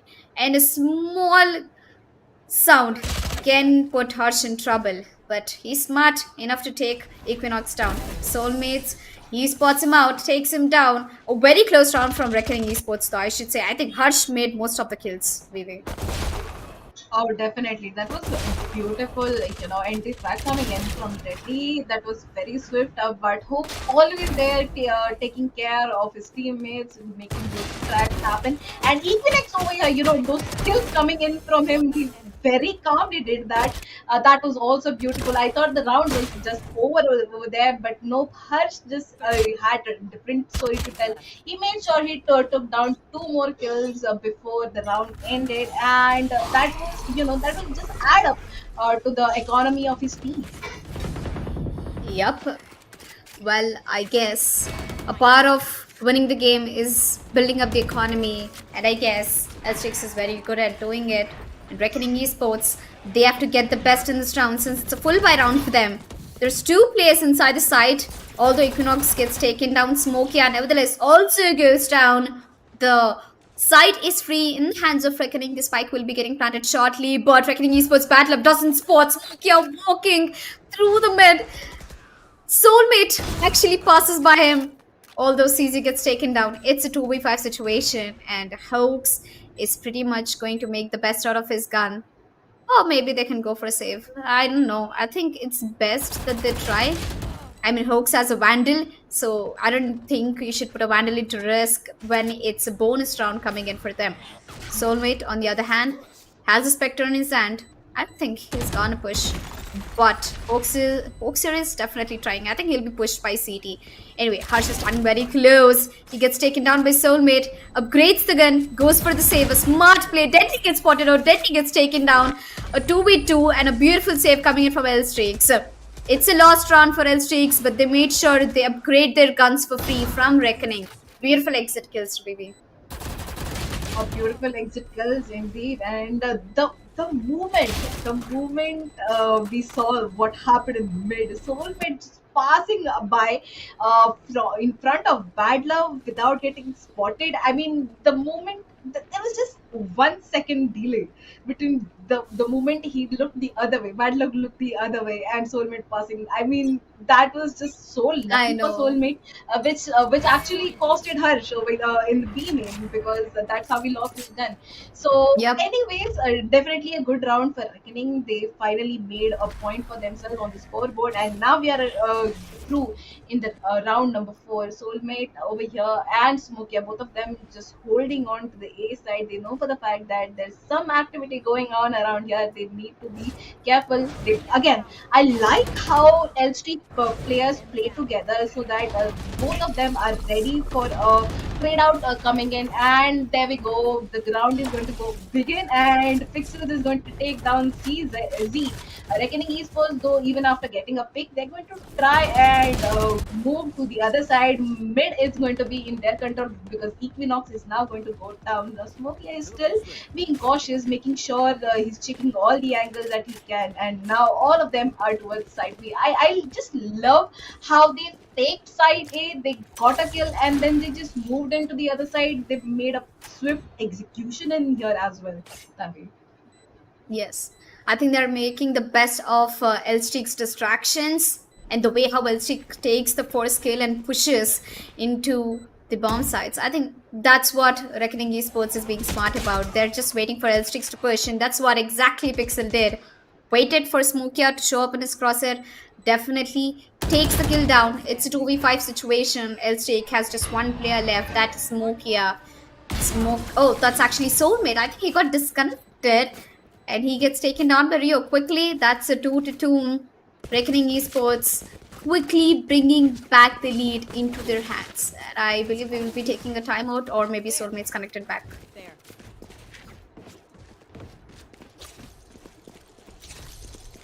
Oh, all right, and here we go. I think Soulmate is still not connected, but the point that we're talking about is economy. What looked like was, the strong point of L Streaks over here is looking bad for them again. But we have seen them hit some beautiful shots from Sheriff, and it's not like they can make economy around not happen for themselves. So I'll, still be on a lookout for them. On the other hand, Reckoning Esports, they're just, so beautiful with their executions right now. They're just moving in swiftly, moving out swiftly. Their rotations are beautiful. Their lurks are beautiful. The way Rio actually, pushed out the mid of last round, that was so perfect. And I think Reckoning Esports have got this. This map pick was definitely a good idea for them. Yep.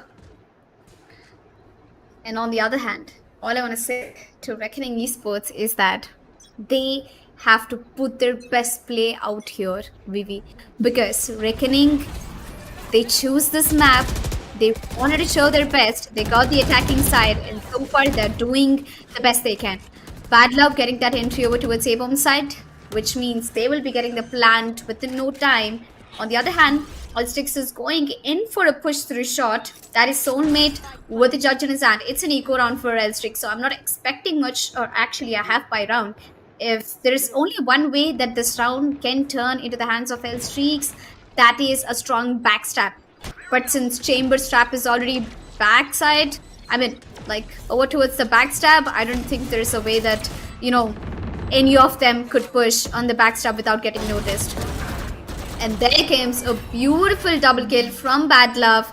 It's a triple for him, Thrifty. He can get the quad as well. The last one standing over towards A shot is the Soulmate with a judge in his hand. He might actually take Pixel down, but I'm pretty sure. Oh, I was expecting Deadly to take that trade, but was so close. There goes Soulmate in the flames. The third round for Reckoning Esports, and I believe a good equipped judge round for Soulmate at least. He got 2 exit kills.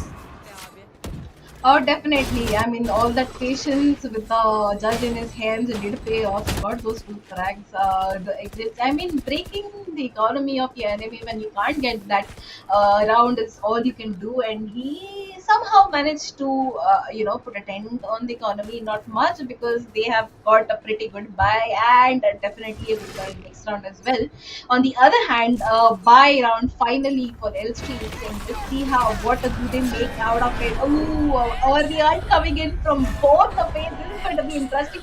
Deadly is going to make sure he takes down one, and the second kill goes down as well. So that those webs of fear from both the feds is just so beautiful to see here, Tanvi. And Soulmate is still on the side. We have Reckoning Esports also pushing a little bit towards the side. Let's see what is going to happen next. Ooh, what is going to happen next is the breach ult, and Smoke is taking down Deadly, but Pixel's making sure he gives a backup to his teammates. Players go down again from L Street team. And now it's going to be 2v4 situation. Now it's going to be little difficult for KO and Omen to hold on to 2 sides altogether. And Hawks manages to miss out on the whole rotation coming in from mid side. The Hawks finally, good time to show your presence. Okay, he's going to do all he can to stop that from happening, but no, that love coming from Bad Love from the team side is going to end his life over here now. 4v1 situation. Omen, I think it's time for you to save your gun, and I think that's what he's gonna do. He's not going to over push, he's not going to overcommit. He's just going to make sure that he takes the exit kills like he has been doing for last 2 rounds. And yes, there we go. Bad Love, his lurk is going to stop right there. Let's see if he manages to take any more exit kills. Yeah. Well, every round that Elstrick failed to take or retake, Soulmate somehow managed to find a way to get the exit frags. And I believe he will 1 or 2, but since it's a 1v3, He'd rather not peek and go for the save. Yep, I think he's going in for a safe save actually. Unless Reckoning, decides to hunt him down and get that last gun out of Hellstreak's hands. Wow, and Reckoning, impressive performance coming in from them in attacking side. 4 rounds, 2 rounds back to back, shutting Hellstreaks down.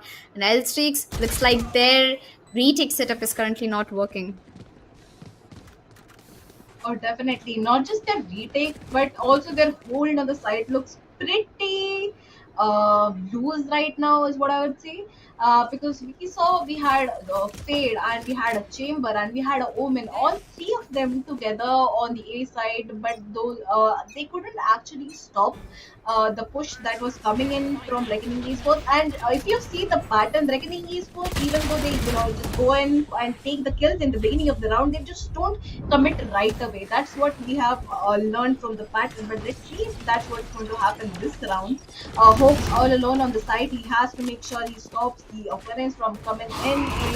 And as we are seeing, again, Reckoning not right away committing into the side. They try to get the kills all around. But this is going to be an eco round for Elstreak. Oh my god, 3 kills coming in from Smokey. Just back to back to back. Oh, my faith in Elstreak is restored.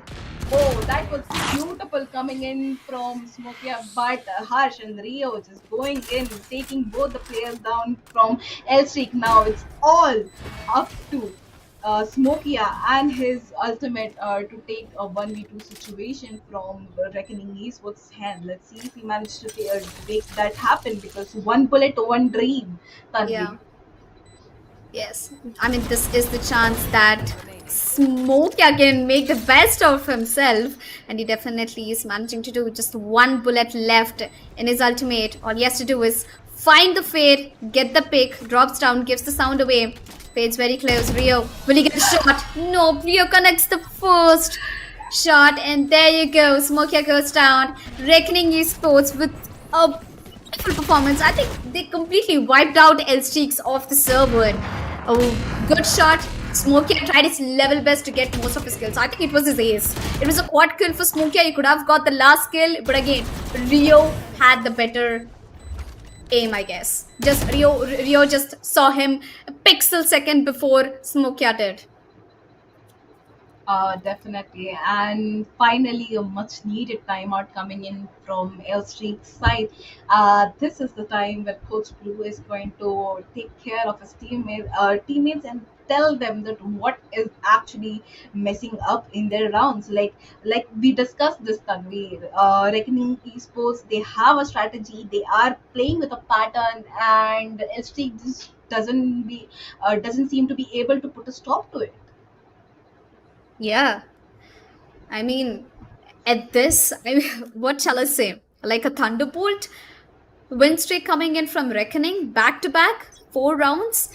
I think this clearly explains that Elstreak has to stand up right now, and Coach Blue, with that small timeout, Elstreaks will try to defend a little better. Now, again, Elstreak's complete agent combination is for the defensive side. The complete agent combination and the setup is highly defensive.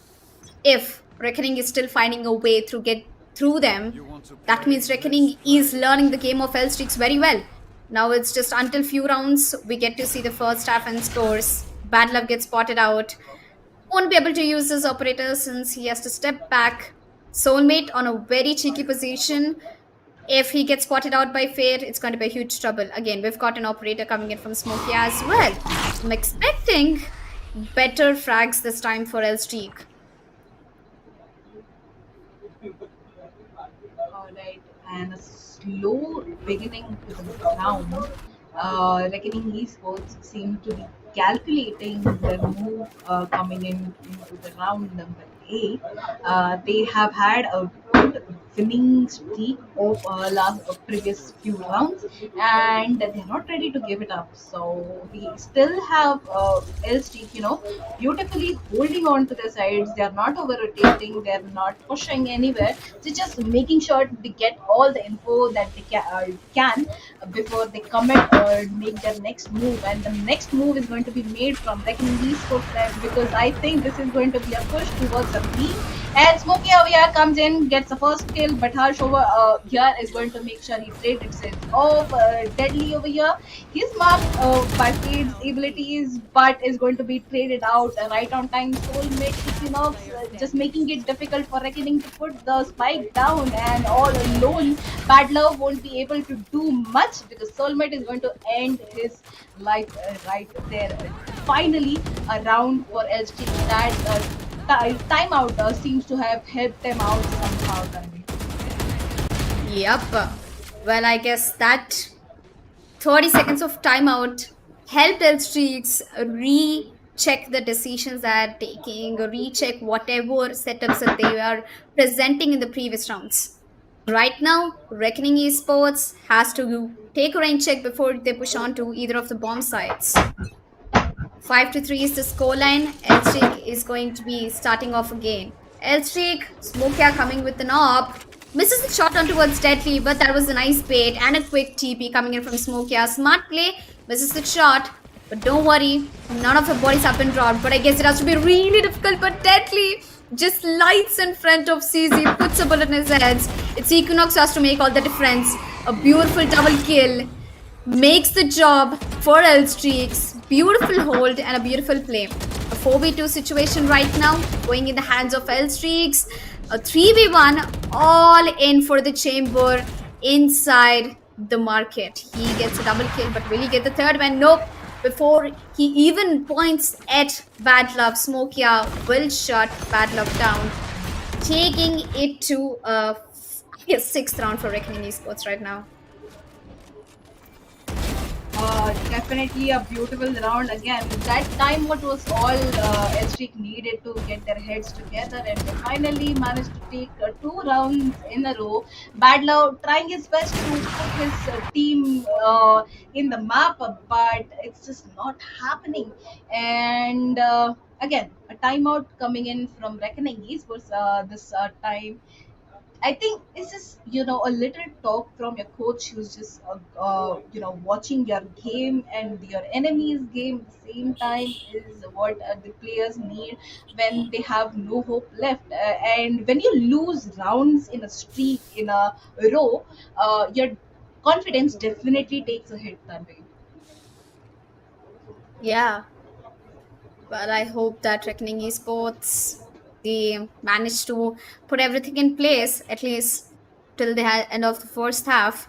And so far, I think Reckoning Esports, with the performance, them executing and attacking, I think defensive it's not going to be that tough for them. And Elstreak, on top of it, they don't have a duelist. They don't have a duelist setup. So it's going to be a little tough for Elstreak to break the defense setup of Reckoning. But I don't know. I'm not sure because if Elstreak could do it in Breeze in such a big map, they can do it again in Ascent. Well, putting aside the talks, here we are back in the action on the 10th round. Deadly with his dangerous ultimate coming in through. A side is completely empty. It has been given in the hands of Reckoning Esports. Deadly trying to push over towards Heaven. I think he's pretty much spotted out. Equinox over there gets 1 kill. Is waiting for somebody to push through woods there. Spots out another player. 2 players looking over towards Deadly. This is completely a different story. The Heaven control and the shot control is in the hands of Reckoning Esports. It's barely any chance left for Elstreaks to be going in for that retake. But meanwhile, Smokia comes down, but Harsh shows them a different story. Puts both Fade and Chamber back into the coffin. Now it's just one last nail. That is Soulmate in a 1v4 situation. There you go. He goes down as well. 4-6 is the scoreline. Reckoning Esports quickly bouncing back from the winning spree of Elstreaks.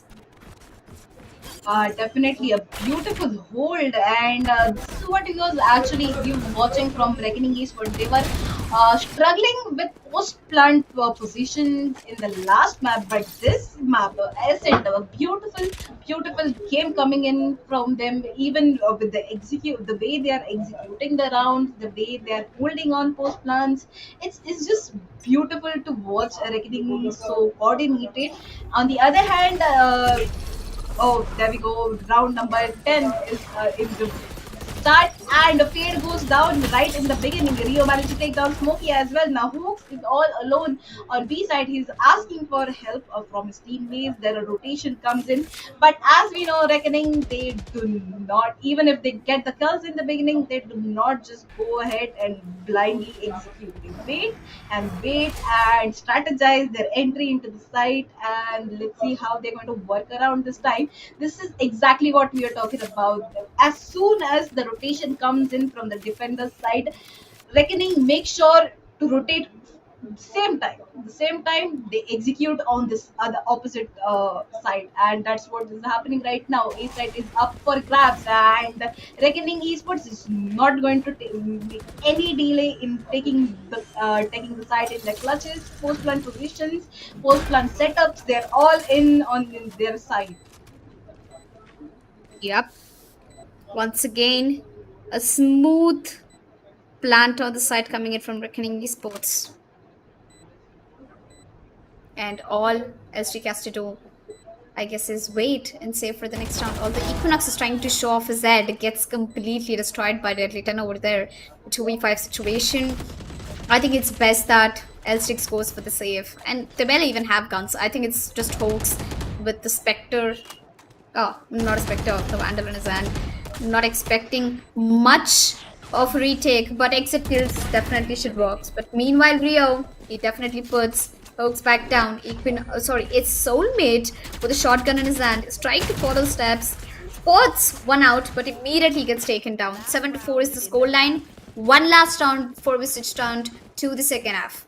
Now this is going to tell us if it's going to be a 7-5 or an 8-4. If it's an 8-4, Elstrick have to put double the efforts they put in defense.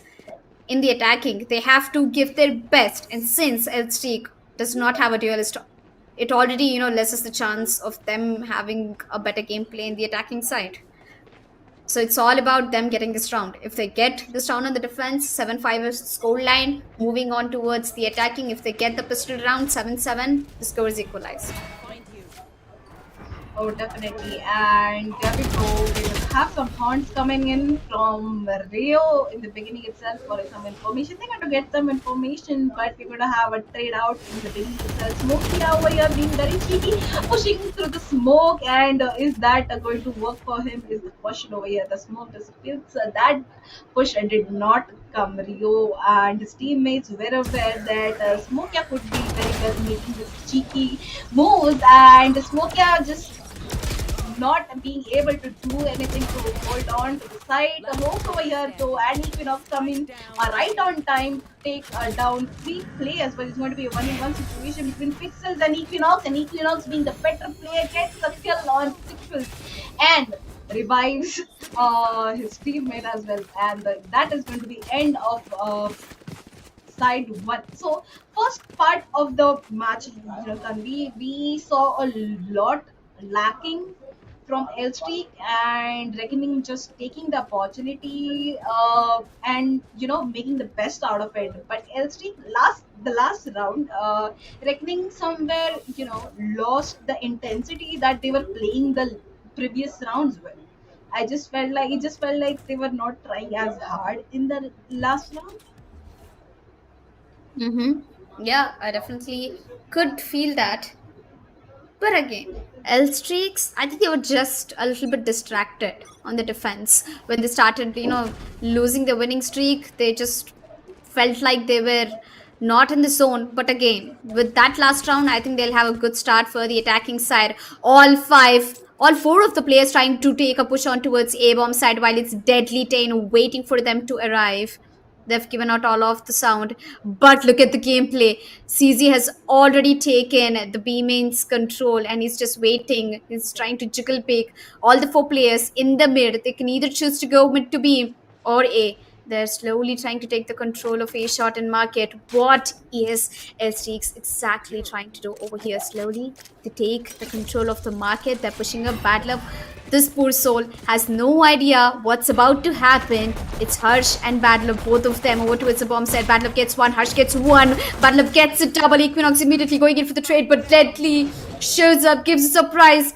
A completely failed execution coming in from Elstreak, although it was very silent while the you know, they were making progress in moving out of the bomb site. It's just one last player. That is the chamber. He gets spotted out by Prowler. All he has to do is get few frags before he goes down, or maybe a 1v4 situation. I mean, it's totally clutchable, but again, multiple enemies from multiple positions.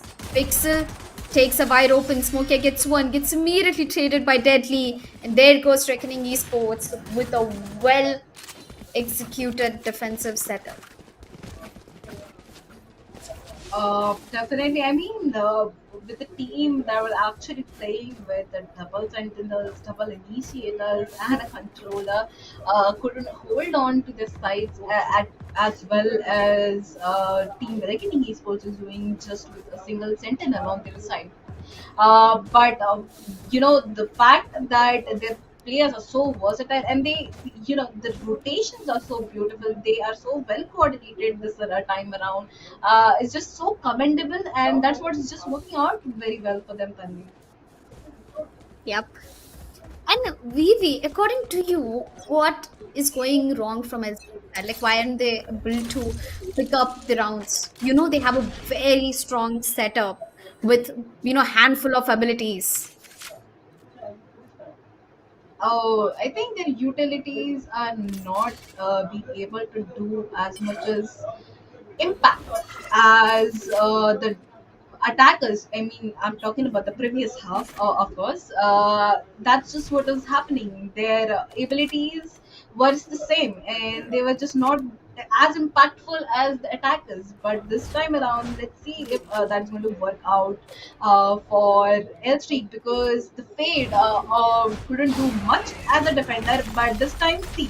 That's what I'm talking about. Prowler could stop the push like that in tracks, but again, the backup that Reckoning Esports is giving their teammates is just beautiful, and that's what I'm talking about. This is what is commendable coming in from the Reckoning Esports side. That's there you go. The utility usage is so beautiful. The backup that their teammates are having for each other, that is so beautiful, and that is exactly what is working out for them. It's less of what is not working for SG, but what is working for Reckoning this time around. Tanvi. Yeah. Well, L Streaks getting shot by Reckoning Esports again. A beautiful retake, but a worthy plant coming in from L Streaks on their eco round. They've got the job done. All they wanted was a plant, and they got it in their hands. And they're very good at getting the bomb side and getting the plant. Well, 9-5 is the scoreline. Gives me deja vu vibes from the map of Breeze, where L streaks were, in the scoreline of 9, and Reckoning was on 5. Is it going to be 13-5 coming in from Reckoning, or else is it going to be L streak, trying to get back on the ladder and climb up till 9 rounds? I mean, not a huge round difference, but I think L streaks with a full buy round right now, they can make a change. They can definitely show a difference.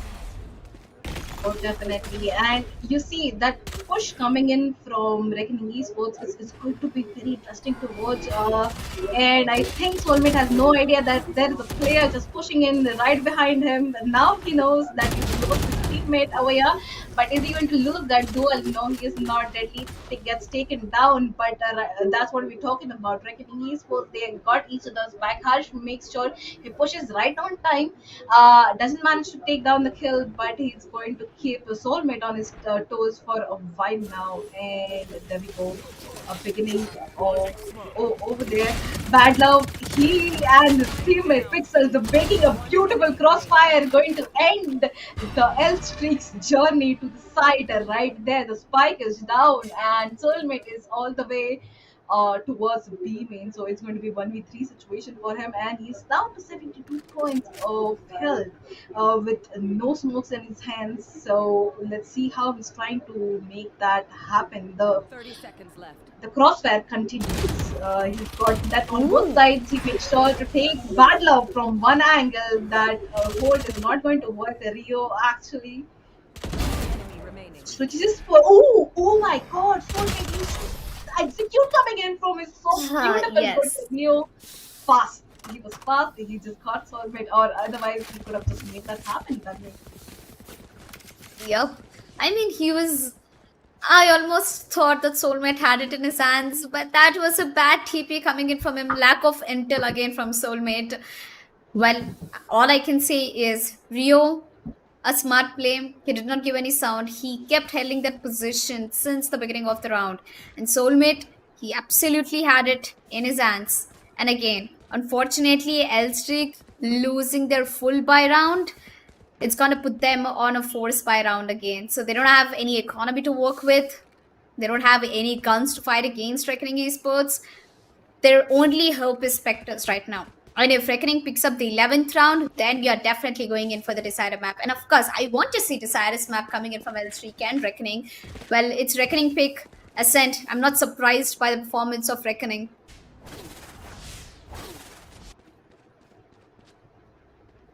Definitely, and here we go. The There's a little bit of timeout, but I think this is what both the teams need. Reckoning Esports so close to the victory, and on the other hand, LST, they are just going to try and hold on and play this round one at a time. That is what I think they need. Playing every round one at a time, looking forward just to winning a single round at a time. And let's see how they manage to make that work. Again, a push coming in.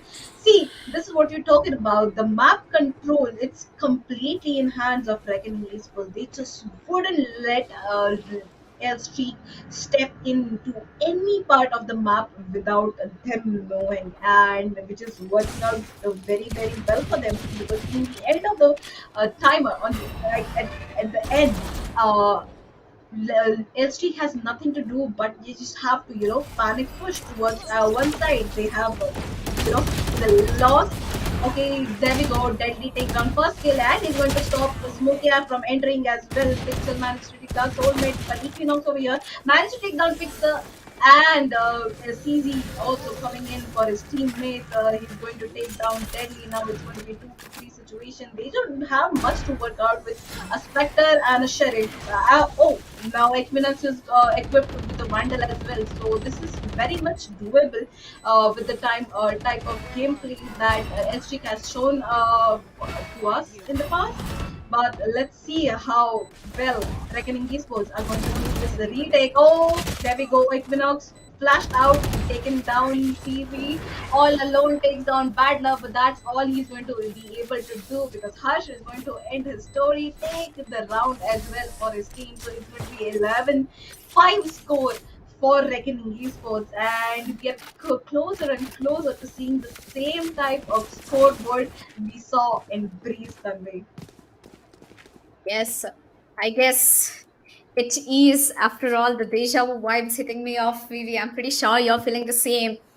Just an hour ago, with the same scoreline, we had L Streaks on the lead and Reckoning with 5 in their hands. Now, there is still a chance for L Streak to do a comeback. Since they are attacking, they might actually get the control of the map in their hands.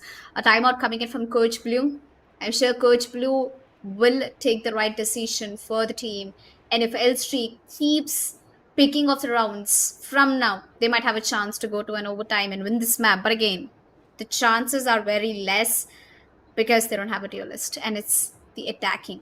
And Reckoning Esports is making very good utilization of not having a duelist in their opponent. You see, there is absolutely nobody in L Streak agent composition that can directly push into the site. So all they have to do is get first pick, then move into the site.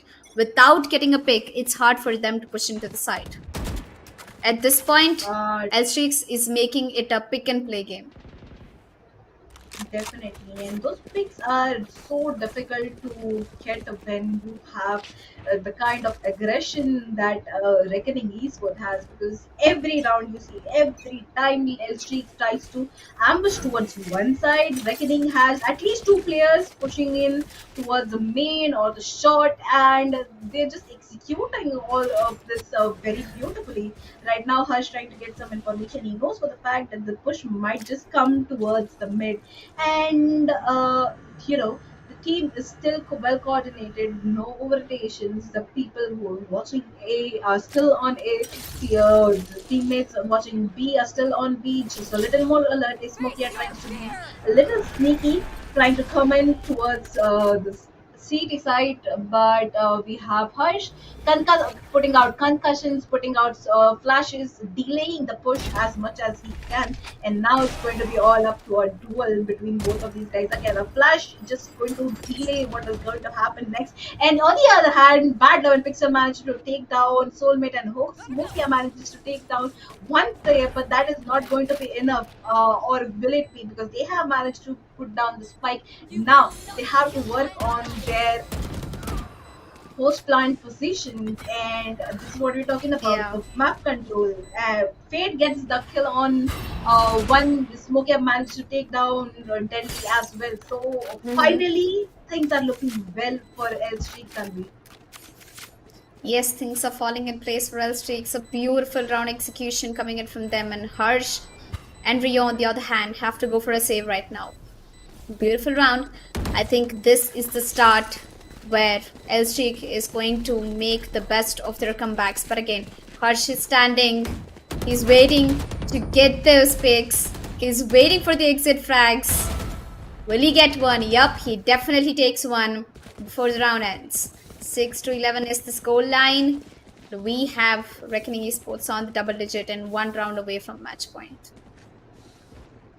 What do you think, Tanvi? Is this comeback happening? Because finally, L Street finally has stopped with L Street.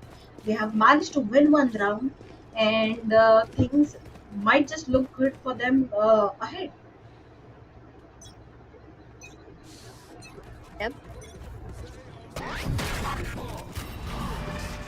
Well, looks like this round is gonna pretty much explain us if it's going to be L Streak going with another winning streak, or else is Reckoning gonna get that match point in the hands.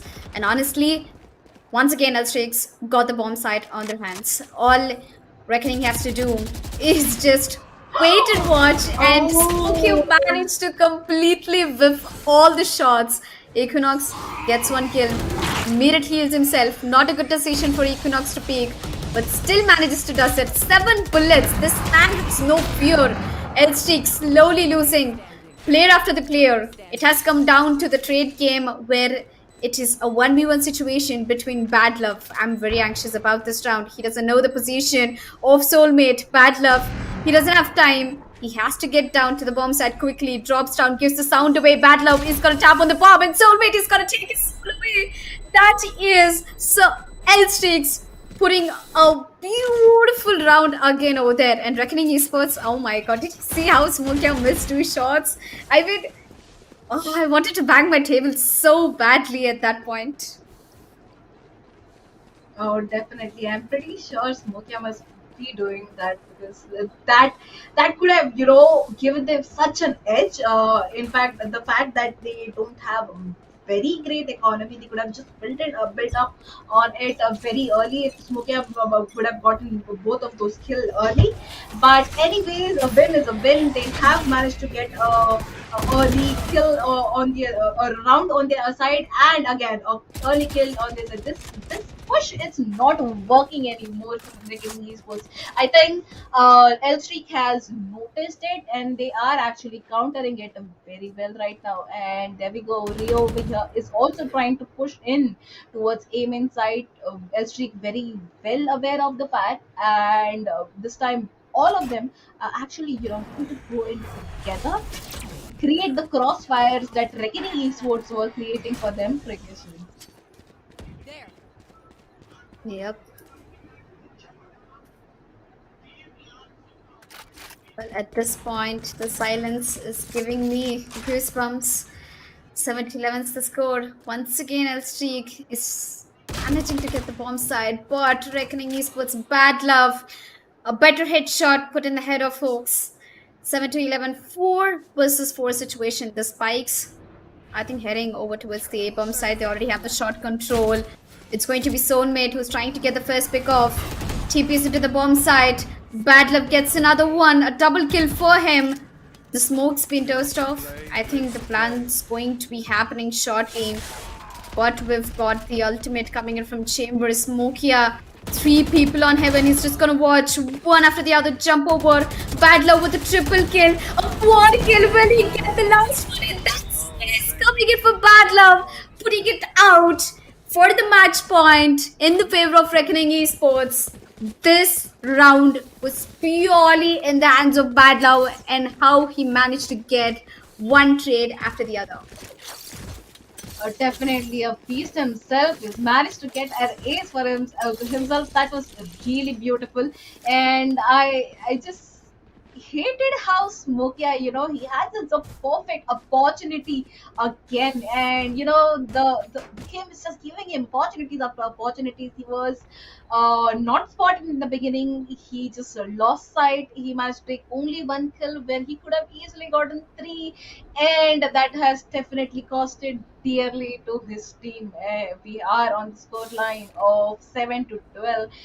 Will this be going overtime, or is this a definite win in Reckoning's hand? I think it's the latter. I'm leaning on towards the fact that Reckoning definitely has this in their hands. Uh, but again, last try for L Streak. I guess they have buys in their hands, not as good as they would like it, but they have the ARs in their hands. They have some sort of shield, so it should be enough for them to try and work it out. Let's see. This I think might be a push towards mid. Let's see if this works out for them, Tanvi. Yeah.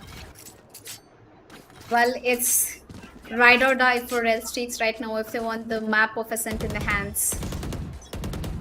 I'm sure this is going in for a decider map. I watched the decider map. I mean, come on, it's not every day we watch Reckoning go up against L Streak. That too with a huge difference. And there comes Bad Love again with the deadly duo of Hirsch. Both of them shutting L Streaks down together. Last two players remaining of L Streaks, the Omen and the KO. Both of them holding off the mid. B-main's already pushed up. Rio is trying to get as much as info possible. Soulmate managed to get one kill on Pixels. Both of their positions are revealed. Deadly had his ultimate activated. Not sure if he still has it. But the spikes, definitely not in their hands. The spikes been dropped, and Reckoning is just gonna play the game of time. They're just gonna wait till Elstreak gets that push, walks into the crosshair. A beautiful timing ult coming in from Rio over there. Prowler spots them out. He's gonna get concussed by Deadly's ability. Barely has any HP left. There goes Bad Love. And the last kill coming in for Deadly. The map is going in the favor of Reckoning Esports. A beautiful game coming in, baby. At the end of the day, after watching Elstake play such an aggressive lineup in Breeze, but Reckoning made sure that they made the comeback worthy enough in Ascent. 13-7 is the score line. Elstrakes tried to get 2 more rounds than Reckoning in the Breeze. But all I want to see is the decider map, that is Icebox. Definitely, I would love to watch what both the teams have for us in their up their sleeves for map number 3. That is going to be Icebox, because uh, we saw that the team Elstreak has been playing with no duelists in both the maps. The first map it worked out pretty well for them. The second map not much. So let's see. Let's just get ready for the show that both the teams have to show us, and take a break. We'll be back with map number 3, Icebox.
left.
after a short break, we are back in the action, ladies and gentlemen. You're watching ASUS ROG Showdown series Valorant, and I'm your Katsalika FTW. With me joining on the desk is Manas VB, and currently we just finished the second map of the best of three series in semi-finale one.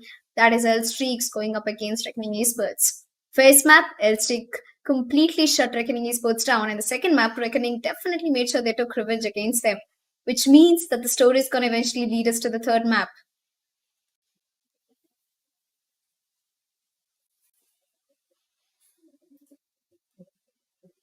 The third map is going to be Icebox, which is going to be super amazing to watch.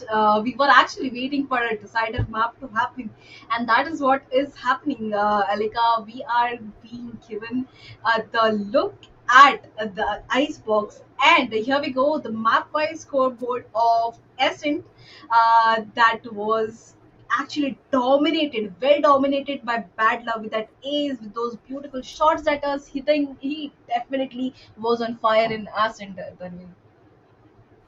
Yep.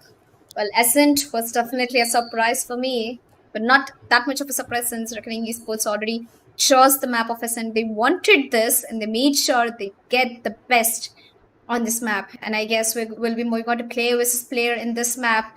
And I'm expecting it to be Badler versus Soulmate. Honestly, Soulmate did his best. And there we are. We've got Badler with 22 kills, Soulmate with 17. He made the best he could. He perfectly has a balanced ratio of KDA, but again, the number of kills shows a huge difference. Bad Love, despite of putting up a chamber, his game style was completely different than what I imagined him to execute. And Soulmate, I think he did the justice to the Agent Omen. He got, I think, one of the most exit frags in the entire game and the map of Ascent. Definitely, he, made the full use of Omen's cheeky smokes and those teleports, and his lurks were working, but I think a little too late because he was always on the lurk. He was always the last one to reach the side or the you know place where the fight would happen. If it's in the mid, he was the last one. He would take the longer route. He was usually successful to get some kills out of it, but are not until it was too late. So Soulmate, great game over there, but we are expecting more from L Streak in the coming map. That is going to be Icebox. Now, Icebox is a complete different story. What L Streak has been showing us is, we can do it without no duels. And what do you think, Alika? Can they go with the no duelist strat same in Icebox, and will it work out for them this time? I mean, why not? Definitely, yes. On your DLS setup is a go-to meta in Icebox, I believe, because Icebox is all about holding angles. It's all about trying to stop the opponents from the rotation. So I believe even if it's a no realist, I'm not surprised. And L Streak is very good with what kind of meta they put into the game. And speaking about Reckoning Esports, I'm expecting actually a Neon coming in, but looks like we have changes. Deadly is going to go back to his comfortable agent, Jet. Bad luck on a killjoy. A huge surprise for me. And as usual, L Streaks is going with the no realist setup. Equinox on Sage, pretty much expected. Default picks, nothing new over here. CZ on Fade, Smokey on Chamber. We've got Soulmate on Viper. The only change we see is from Moment to Viper, which is by default the best controllers in the map of Icebox. And speaking about Rio picked up Sova instead of Fade. Well, I think they should definitely make the most of the Sova, the recons, the shock dart lineups. Definitely plays a huge role in the A-bomb side of Icebox. And speaking about a double sentinel setup, having KJ, I mean, I have my doubts, but I'm sure that Badlow will be able to answer them pretty quickly by end of this map. But definitely, I think Killjoy is a very beautiful pick in this map. Not very conventional, but the lineups of Killjoy, along with the lineups of Sova and Viper, post plant is so very easy for you when you have these three agents together in a map like Icebox. In fact, Killjoy is very impactful with her setups everywhere, not just A, not just in your kitchen, but in fact, even B with the new changes that have been made on the map of Icebox. Yep. Well, with new changes, I think they pretty much are adapted with these kind of changes. And speaking more about, the changes that we got in the recent patch, that is, adding up Pearl. I really am looking forward for Pearl to come into the competitive gameplay. It gives me a lot of mixed vibes about Cobblestone, Mirage, a lot of maps from CSGO. I'm pretty sure it's inspired from few of the CSGO maps, but coming back into Icebox, this lineup, this is very basic but deadly. I really wanted him to go on with Neon, but since the first two games, I think he picked up Neon, and it wasn't really a great performance coming in from him, at least as a duelist. I think he's gonna do justice to Jet at least. Well, here's to hoping because he did definitely play very well as Neon on the map of Breeze, and that's what we are expecting him to do this map as well. But again, a decider one, and this is their last chance to be in the finals. That is going to be day after tomorrow. So yeah, again, lot on stake this time. A prize pool of 1 lakh rupees. When the winner takes home 70,000 rupees, you definitely want to be in the spot where you can be actually winning this. And this is their last chance to be making sure they have a chance, a fighting chance in the finale. So Tanvi, here's everything that these players have. They are going to show us in this map itself. Yes. One last map, which is going to decide if it's going to be Reckoning Esports falling through the finals of ASUS ROG Showdown, where there's going to be 1 lakh waiting for this team. Looks like it's a quick dash coming in from Harsh. Sorry, quick dash coming in from Deadly. My bad, I'm still in the map of Breeze waiting for Harsh. But nope, I think Harsh has a different agent to play. I think he picked up Sage. Yep, definitely yes. A beautiful control of the site coming in from Reckoning Esports. Backstab gets spotted out, Hopes going down. A double kill for Reckoning Esports, and L Streak is down to 3v5 situation. Right now, all they have is Initiator and 2 Sentinels up to their mark. Deadly out in the open, takes one before he goes down. Equinox trying his level best, only gets one pick. It's a 1v4 situation. Not a lot of hope coming in from Smokey. Unfortunately gets spotted out, and I think he's going to get hunted by 4 players, but bad luck doesn't give him that chance. One shot, one bullet, one head. The game's done. Reckoning Esports gets the first round in their favor.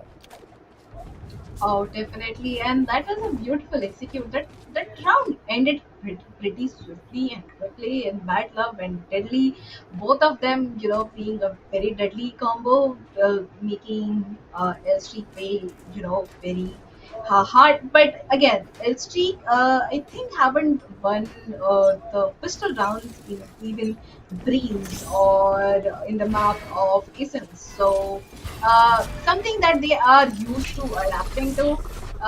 Let's see if they manage to do it well in here. And again, we're seeing a push coming in towards A. I'm pretty sure L knows for the fact, and we have Hooks over here pushing in towards mid, making sure there's no push, unknown push coming in over there. Bad Love, on the other hand, he's just waiting on the spawn. Yep, that but the spawn actually gives a beautiful advantage. The height that it gives, you gives all the information that you need in beginning of the round itself. And there we go. They tried A, they didn't get enough information. They are moving towards the site of B, where we have a single sage waiting for them. And there we go. The Hoax's knife is going to spot out the guys, suppress them, but not enough because Harsh has his gun in his hand. He's not afraid to use it. Equinox goes down. Harsh puts down the spike. And there we go. It's time for retake from coming from L Street side in with just the classics in their hands. It's going to be a little difficult when RGE on their hands have all the utilities and all the guns that they need to make them stop. Yep. It's the time that they have to play against L streaks, maintaining calm and composure. Smokier, although trying to get the backstab done. The plan's already been planted down by Reckoning Esports, and there's 4 players from L streaks. Why isn't single of them trying to push? Thokes, on the other hand, gets one. Smokia, a beautiful shot with the headhunter. Is he gonna get one more? Nope, unfortunately, Riz gonna put him back to the coffin, which makes it 2 rounds for Reckoning Esports, and Elstreak will go for a full buy right now, while Reckoning is gonna play off the bonus round. Definitely a bonus round coming in for Reckoning, so they're going to be pretty happy with their economy. On the other hand, L Street, they have their hands on the guns that they need and the shields that they need and the utilities that they're going to use and stop the push coming in from Reckoning Esports. Reckoning Esports kind of are using the same tactic that they were using in Ascent, just not blindly pushing it into the side and executing it right away. They're calculating it, making sure that this round we have enough positions held very well where we can hold on to 4 points. And there we go, we have Deadly going down, but Pixels is going to make sure he trades his teammate off. Equinox gets still on bad luck, goes in for second. He's managed to get some shots on Pixels. Pixels gets low, but is that going to stop Reckoning from pushing into side A? We have Hopes and Equinox and Smokia, all 3 of them watching every move that Reckoning Esports is going to make, and Hopes is going to go down. So Pixels finally manages to get a pretty good position for his team, but it's going to be a 3v2 situation. Let's see how well they fare with this kind of pressure on their hands. But again, it's a bonus round for them. Even if they lose this round, wouldn't be much that they're losing. On the other hand, Elstreak, they've already lost 2 guns. There is no way they can afford to lose this round as well, because later on it's going to be a little difficult for them, since they are a team which is very strong on the defense side itself. Yeah. Well, one thing I can be sure of is that Reckoning Esports, they're very clear about their actions. They're very clear about the executions they're trying to make. Equinox denied the plan 5 seconds. The plans tried to get happen, but there you go. Instant denial coming in from Smokey, and a very well deserved round from L Streaks. But the problem here is VB that it was a full buy round for L Streaks, and Reckoning, it was a force buy. They barely had like Vandal. They were just playing off with Spectres. And if they could put all the 4 players down from L Streak, the economy for L Streak is kind of in trouble right now. Like, look at, they have 2 Spectres, 3 Vandals, and 1 half shield.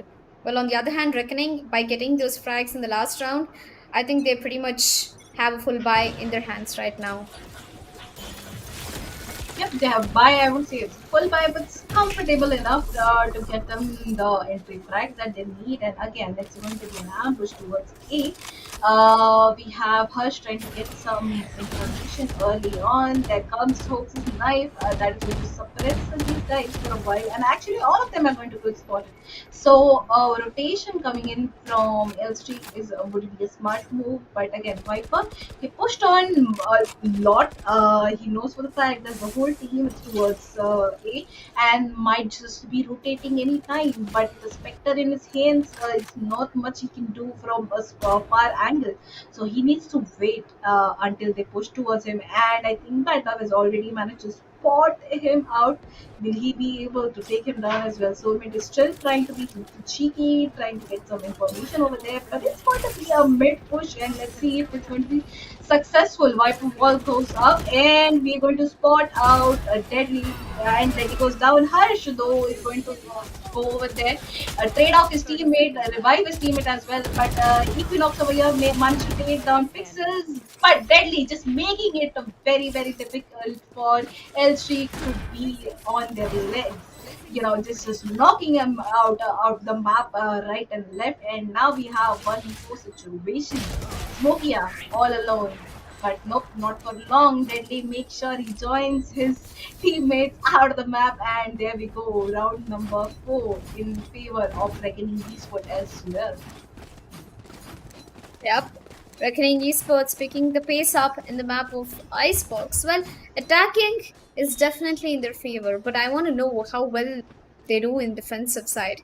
In L-Streak, after that one full buy round, their economy was definitely damaged by Reckoning since they had most of their frags. And L-Streak, all they have to do right now is play for the economy, play with patience, to not make any pushes, pick and play is the job. And Smokia lets that away, lets that go frag into the hands of Deadly 10. The 4v5 situation, first pick already in the hands of Reckoning Esports, and Eco coming in from L-Streaks with, I think, upgraded pistol, Sheriff, and Ghost, I believe. Yep.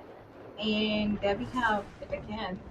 Reckoning Esports slowly making their way towards B side after the whole push comes in towards A from L Streak, and there we go. Deadly over here is ready for any kind of peaks coming in from L Streak any time now. The spike goes down, the positions look good for Reckoning Esports. Rio stops soulmate on his foot. There we go. It's going to be a 5v3 situation now, and Reckoning Esports, they just look very confident. They look very well concentrated right now. Hopes he's going to go down to 50 points of health, and Baddow and Rio managed to take the one kill each of the time. Now is going to go all on Hopes, do some damage to any of the players of Reckoning, but it's not going to happen. It's going to be a flawless round for Reckoning, and again a point for them on the scoreboard. This just looks very good for Reckoning Esports. Their momentum, there's just no stopping them now. But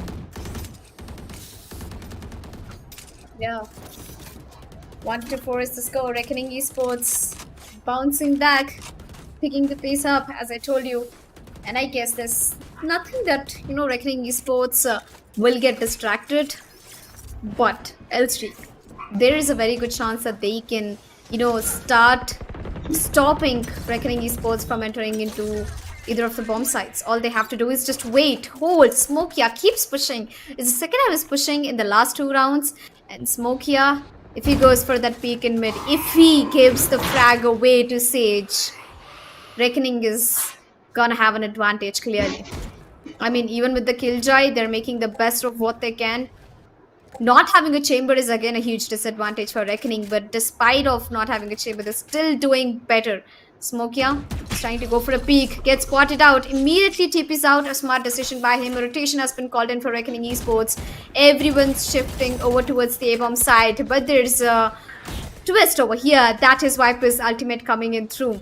So as long as these players are trying to push through the Viper's ultimate, I don't think they can make it happen. But Badlow is going to put the lockdown. It's going to push Viper back down to the backside. Both the players of Reckoning Esports are pushing out of the bomb site. Well, L-Streak has completely fell back on their setup. Deadly is already way too up. He gets one frag. Hoax is still confused where Deadly's position is. A resurrection coming in from Equinox. Smart decision. This is the round that L-Streak might have a chance, but Deadly keeps denying L-Streak from entering. Badlow with a great flank, double kill. Can he get one more is the question. The last player was in the bomb side, gets taken down. 5th round for Reckoning Esports. They are on a winning streak right now, and I don't know what's happening with L-Streak. Defensive setup was supposed to be their strength, since they don't have any duelist and they completely invested their agents in Sentinels itself. oh, definitely. I mean, the strategy worked pretty well, theoretically looked pretty well, but it seems to be, not working out as well as they would like it.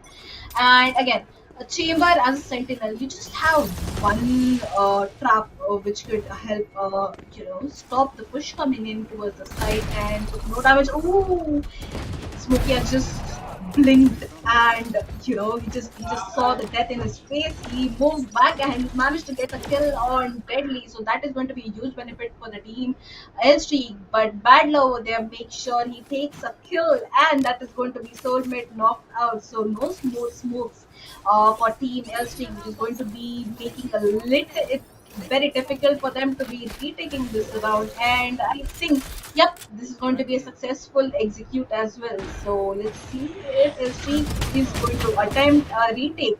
Yes, they are. The Hawks managed to take a kill on the Rio with the Sheriff. Badlove is going to push in, takes shot, but does not manage to connect it. Now Smokey over here, he has his ultimate in hand and is not afraid to use it. He is pushed up very, very close to the side, and he might just be spotting the stage anytime soon. But Equinox is the one who gets spotted. A beautiful crossfire from both of Pixels and Bad Luck. Take a kill. Smokia goes down, and Harsh is going to be the last one to be kicking down Hoax. So another round for Reckoning Esports. There's just no stopping them at this point. I mean, they just forced to be, not reckoned with. Yep. Reckoning Esports is shutting L Streak down.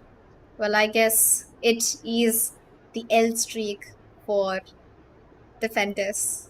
I mean, the losing streak, but I'm pretty sure that L streak is gonna pick up little bit. All they need is some space to work with. Even with two sentinels, they're choking off, and Reckoning Esports is taking the entire advantage of not having a damage, a agent which can do the maximum damage. What are the damaging abilities that Elstreak has? Viper, Snakebite, KO, Grenade.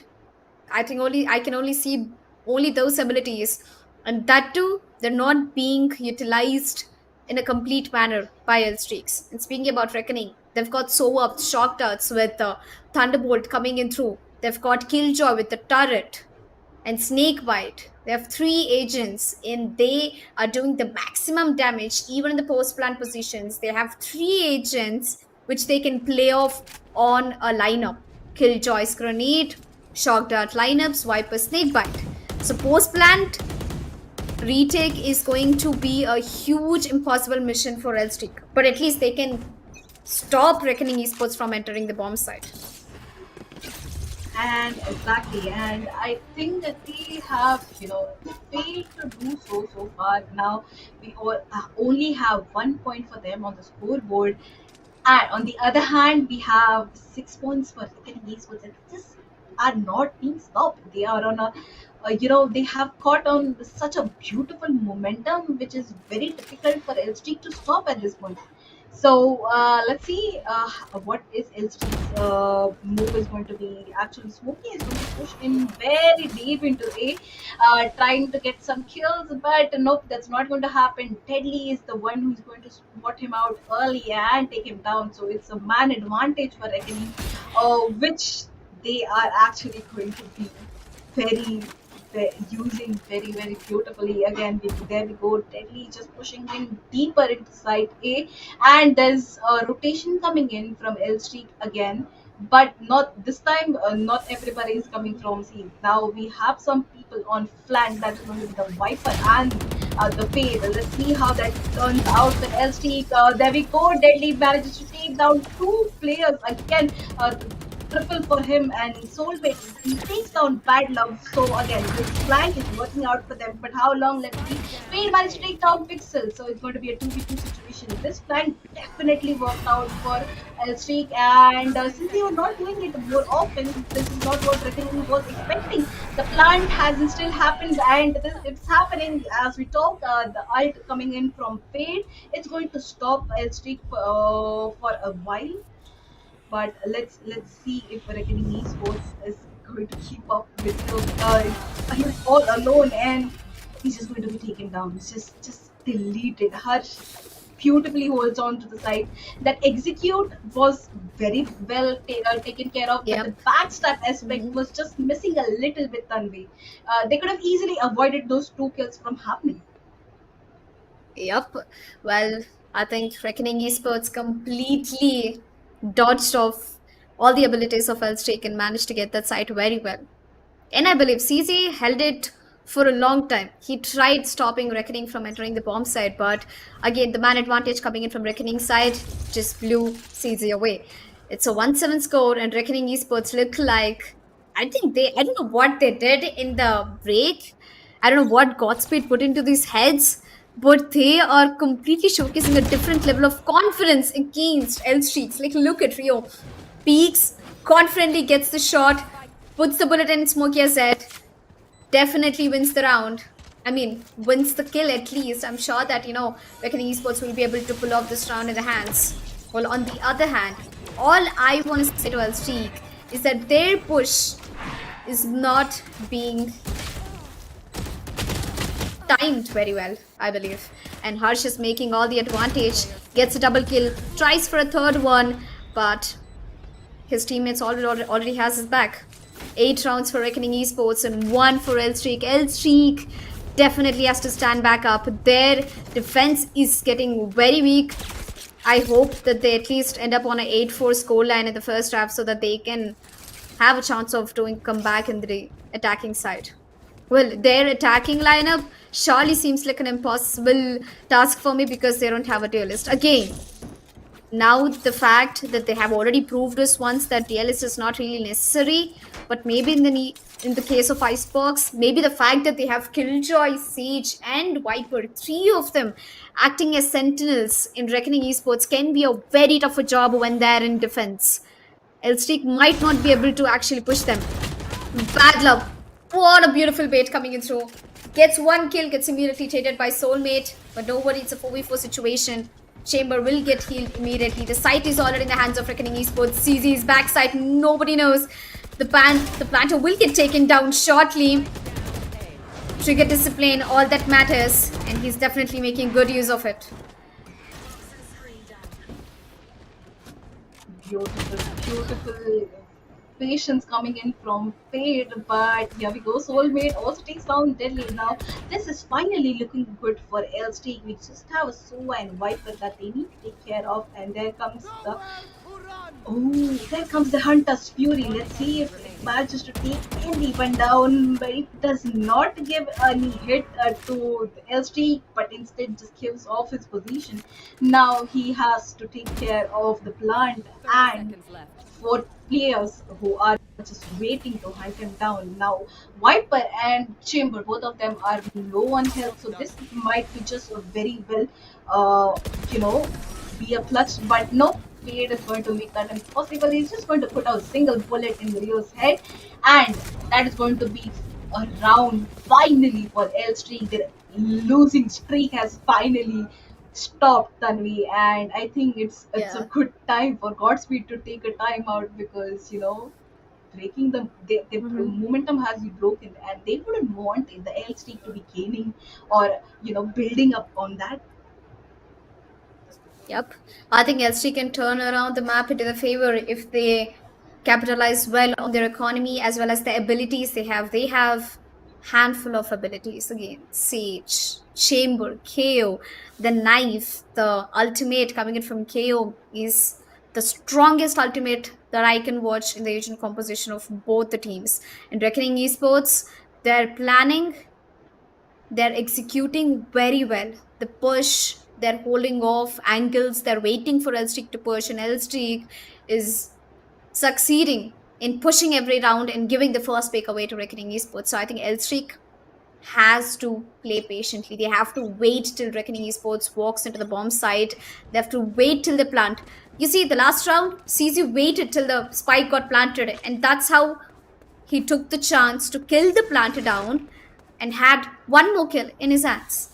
That's what trigger discipline looks like, okay? Well, that's how L-Streak manages to get the round. It can either be an 8-3 or it can also be a 9-3 curse. Honestly, I want to see a 9-3 curse and a comeback coming in. But again, Reckoning, they're quite unpredictable. As I said, Deadly gets the first pick away, takes CZ down. It's a 4v5 situation, and Smokey is trying to peek, and they have 3 players, at least 2 players watching the backstab Rio is gonna use, and there goes, he gets spotted out, he gets taken down by Harsh. This is what I was talking about. They have to wait until Reckoning walks under the bomb site, but nope, Elstrick is just pressing that W so hard.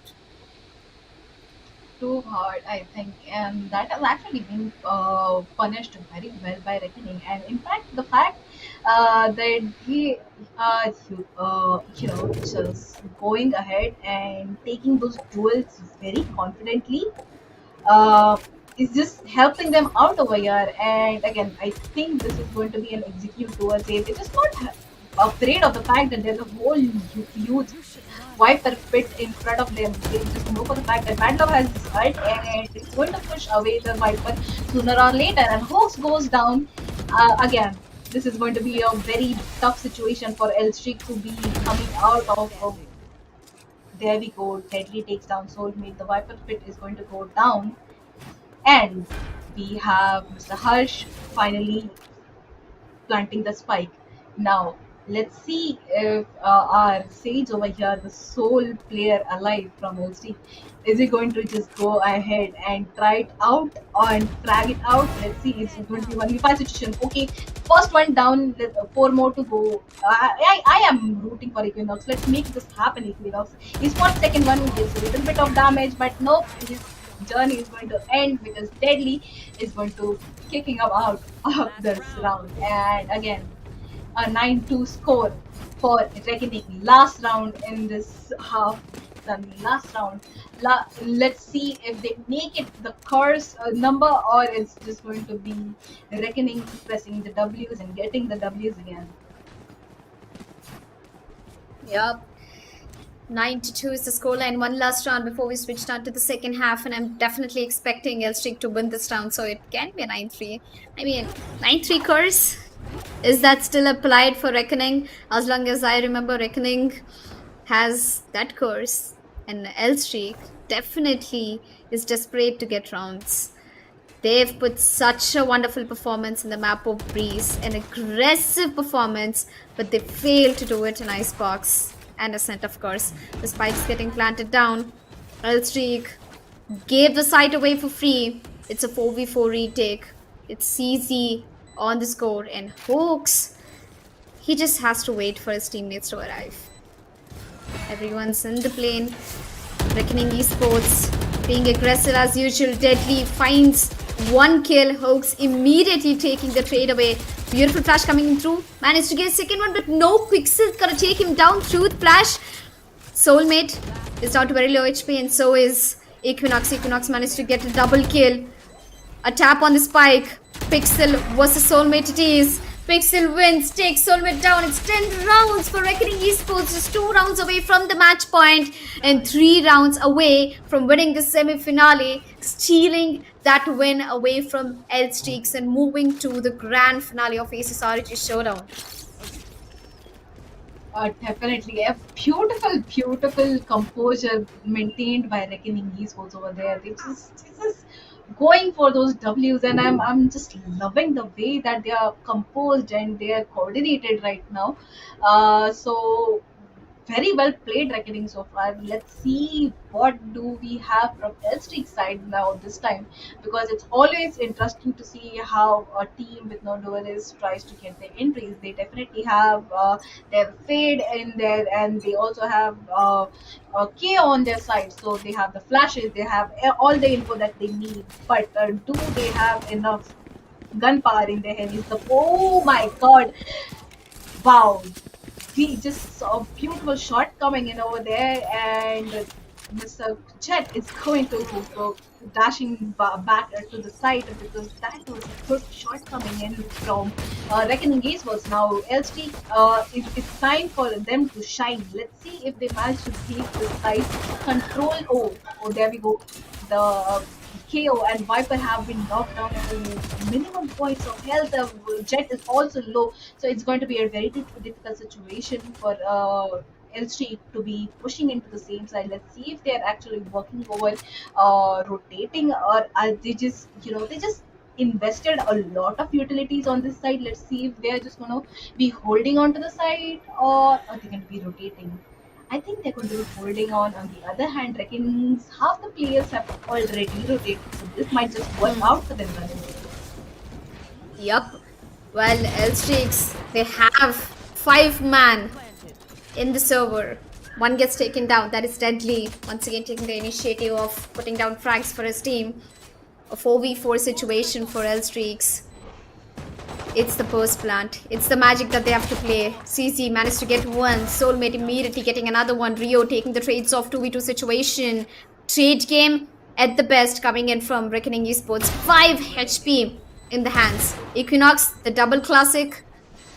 The right click works. Can we get one more right click? And there you go. Equinox gets the last 2 kills. Saves the round for L-Streaks. Third round in the hands of L-Streak. Finally breaking the curse. Finally stopping Reckoning Esports from shutting them down. But is it going to be the rise for L-Streak is my question. Will they do a comeback? Will they take this to an overtime? Or else Reckoning is definitely going to get that match point.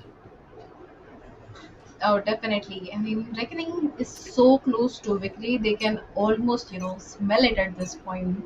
And now it's just up to Elstreak to be, that good enough to pull that away from Reckoning.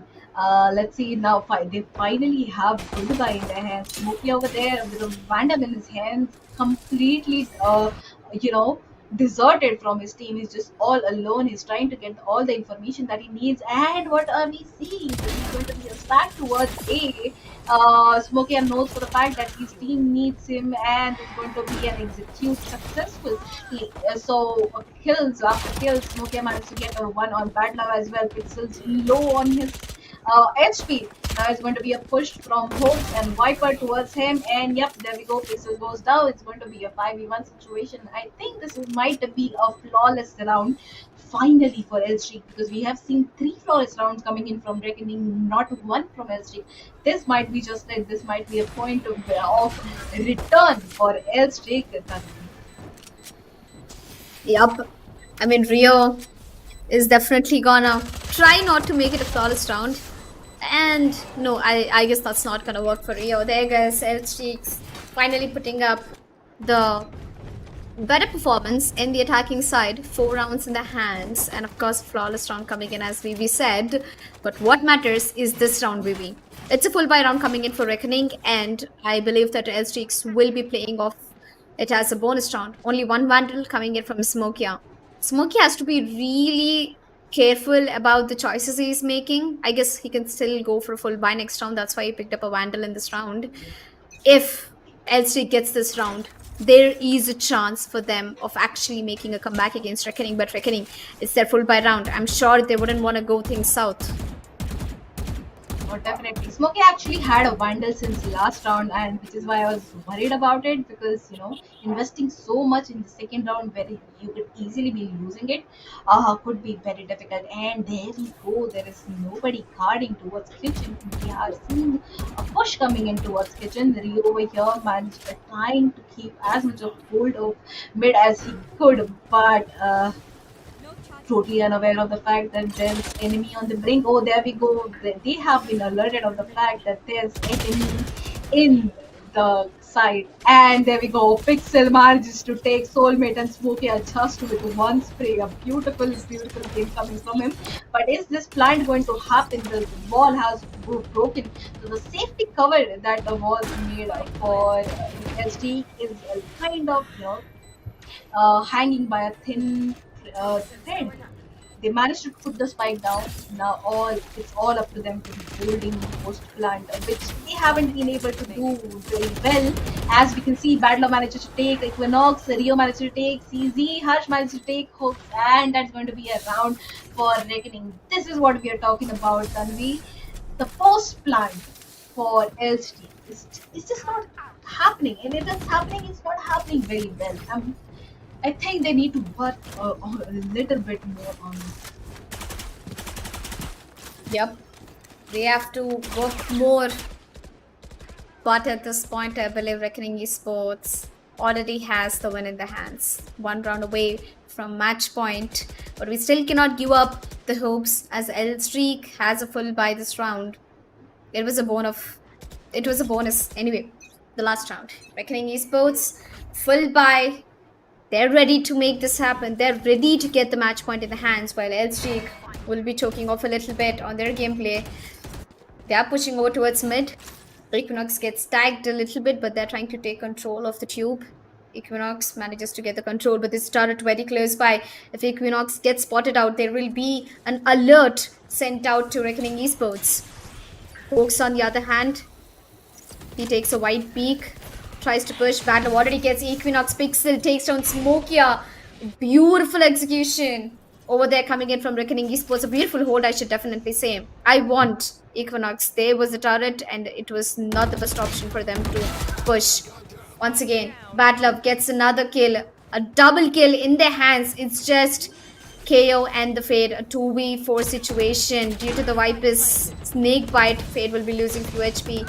Hoax barely has an HP left. One bullet can put Hoax into huge trouble. 10 HP. And Fade, on the other hand, is fighting off 3 enemies all by herself. A 2v3 situation. They need at least 1 kill to make this a worthy fight.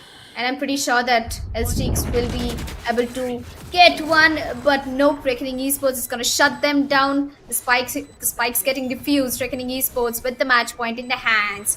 One more round to declare the first team to move into the finale in ASUS ROG Showdown. And Reckoning Esports, they're making it happen. They're making the match in their favor.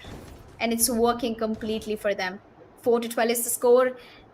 They have to put down a miracle of a gameplay for Elstreak to make a comeback and take it to an overtime.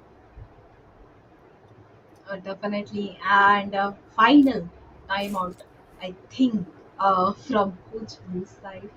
Uh, Halstead is just in a very difficult position right now. I don't think they have any credits for goodbye, or maybe like they just in a very difficult position. And even if they are to make a comeback, it's just going to be giving no rounds to Reckoning, which Reckoning has proved to be impossible throughout their journey in the map of Icebox. So you, I mean, L Streak, you just have to get it together. Let's see if they survive one more round, or is this going to be it? Is this going to be the victory round for Reckoning Esports? Yep. I mean, despite of if Elstreak wins or lose, I want them to put up their best performance. I want them to give a good fight against Reckoning Esports. I'm sure that Reckoning already has the match point, and it's going to be easy. One small mistake from Elstreak and the game's done. GG well played. But Reckoning Esports, they're patient enough. They won't take a initiative to push. But Elstreaks, they barely have guns. They have Spectres. Deadly already spots out Equinox. I think it's going to be a hit coming in from Elstreak. The Prowler will definitely spot them out. Equinox going out in the open. Hides. That's a very good dodge, I should say. Deadly is going to be currently tortured by Elstreaks, is all I should say. He's down to 70 HP, manages to escape out of the site. A 5v5 situation, a retake coming in for Reckoning Esports. They have the guns, they have the abilities. They can make this happen. But Smokey, on the other hand, he is going to get those frags. He's doing the maximum as he can. Smokey is going to go back. There's a post-plan situation, and they're handling it very well. Smokey gets another one, a double kill for them. Reckoning Esports down to 3 players. Bad Love is trying his level best to make the miracle happen. Equinox gets one, Smokey gets one, CZ gets the last one. 5-12 is the score, and Elstreak won't let Reckoning Esports take that win away so easily. They're gonna keep fighting till the end. And did you see, baby? They had pistols and specters, and they managed to get that round. They definitely did, but the amount of utilities and ultimate that was used in that round was also something that helped them out a lot, because with Chaos ult going on, Reckoning was suppressed. They couldn't do much. Yep. The jet couldn't take a flight, or there were no smokes. They just couldn't do the moves that they wanted to, which is why Ilstrik finally managed to get that round. But this round, what is going to be the move? I mean, a win definitely gives you a lot of confidence, but would that be enough? I think it might not be, because Hope managed to take the one kill down. The Pixel is going to be on a streak. He managed to take down three. Hope is finally ending that torture. Pixel goes down, but it's going to be not late, because Hoax is down to barely any HP, and it's all up to, I think, the chamber of the team is going to be 2v2 situation. He has no clue. There's Wagner right behind him. He goes down, ruins the journey, and this is going to be it. Reckoning Esports is going to be the first team to be going to the finale of ROG Showdown Series Valorant League. Yep, I'm very glad that Reckoning Esports have answered back L streaks with the strong comeback they've made in the map of Ascent and Icebox. And Icebox was a very interesting map to watch because they completely used different strategies to execute into the bomb sites. On the defense, they were calm, they were patient. I was surprised to see Deadly not push in the defense side. None of the players actually pushed from Reckoning Esports side in the defensive side. When it comes to L streak, they've been smart enough. They try to get most of the rounds as they can, but unfortunately, they couldn't get the win since Reckoning Esports completely shut them down. But it was a worthy fight. It's a 2-1 scoreline.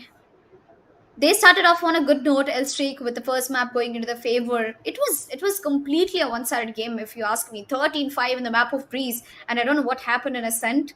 I'm sure it was Reckoning's pick, but Icebox was supposed to be the decider map. I was expecting an overtime coming in from L streak, but unfortunately, with no duelist, with not, I think, enough coordination, L streak couldn't make it to the overtime. But congratulations to Reckoning Esports to making their way to the grand finale, which will be happening on 30th of June. So I give alert to all the viewers that are watching. Make sure you subscribe to our channel, drop a like, and share the stream whenever possible, because we're going to have the grand finale on June 30, and tomorrow we'll be having the semi-finale number 2. And what are your thoughts on this map, Vivi? Because I was expecting L-Stick to go all hail against Reckoning Esports, but Reckoning Esports, they played it so calm. They didn't bother to take an ego peak. They didn't bother to take that extra mile to get more frags. All they did was just complete teamwork, completely based on the communication and the intel they had. Definitely, and there's trade outs coming quickly and swiftly. That was what worked the best for Reckoning Esports, I guess, and it just shows. And I think what's going to give us an overall view is the map wise. To series the whole the how we're gonna see that scorecard that is going to be coming up right after this break. So we'll be right back, and we'll be seeing all what went down in this match of today.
Welcome back, ladies and gentlemen, to ASUS ROG Showdown series Valorant League. And currently, we just finished the semi finale number one, which was happening between L Streak versus Reckoning Esports. And successfully, Reckoning Esports have taken the win over in the first semi finale. The score was 2-1. First map going in the hands of L Streaks, then Reckoning won two maps back to back, that is Ascent and Icebox. And currently, we just finished the map of Icebox and we are looking forward for the map wise scorecard. I really want to see you stop fragging. Ooh, okay. Deadly with 18 kills. Finally, I can see Deadly on top. The duelist, the jet, and the mad player of Reckoning Esports. Definitely, he has been playing like a mad player since map number one, and he couldn't, pop up as much as he did in Icebox. So that was a beautiful game coming in from him. On the other hand, Hooks also well held on pretty well, but overall, as we can see, Elstreak just couldn't make it in Icebox after their loss in Ascent. I mean, Ascent, we could see them fighting it out, but on Icebox, it just felt like they had no chance in, even in the first half. Yup.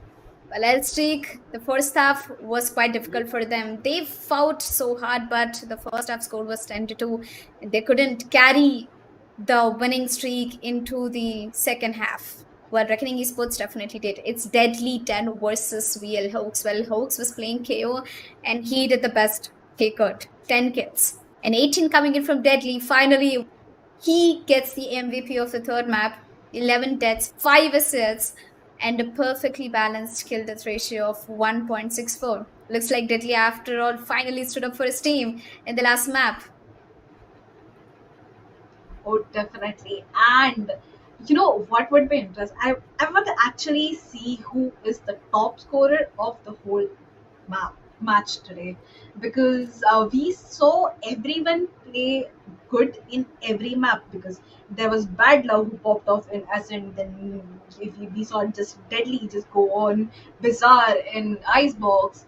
So yep, talking about Bad Love is the one who is going to be grabbing the MVP of the day with 48 kill, 5 assists, 37 deaths, and KDR of 1.3. And that was just a beautiful game coming in from him overall on the semi-finals win. Yep, this is what happens when a duelist picks up Chamber and becomes a sentinel and tries to support his team. This is Bad Love, ladies and gentlemen. MVP, 48 kills. Mad performance, 37 deaths, 5 assists, and a total of 0.86 kill death ratio. On the side of L Streaks, we've got Smokia with 40 kills. Close, a perfectly balanced kill death ratio. See, 40 kills, 40 deaths, and 9 assists. I think he knew what he was doing. We've got Soulmate on the second with 37 kills. And the second highest scorer of today's best of 3 series is Deadly 10. That is 44 kills. I think the top 3 kills, the top 3 fraggers are from the side of Reckoning Esports. Bad Love, Deadly, Harsh, 48, 44, 43 kills. And then next we have Smokeout with 40 kills. Reckoning Esports completely showed the potential of firepower they held. And I guess it worked in their favor. And they are the ones who will be walking into the finale, which will be happening on 30th of June. And tomorrow we've got interesting set of matches as well. That is Medal Esports versus Lethal Esports. Now everybody knows about Lethal Esports. Lethal Esports is becoming the next upcoming famous team. And Medal Esports, we've got huge talented players. We've got Tricky, the youngest player currently in esports, playing for a professional organization. He's 17 years old, I believe. And we've got Batman, of course, a very experienced player again from CSGO days. So I'm definitely looking forward. Any last words before we sign off, Vivi? It just was a overall very great show to watch. I mean, were expecting to watch all 3 maps, and we definitely saw the best of 3 that we had today. And yep, I'm as excited to see what Lethal Esports and Medal Esports have in up their sleeves for tomorrow. So see you guys tomorrow. Stay tuned.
you.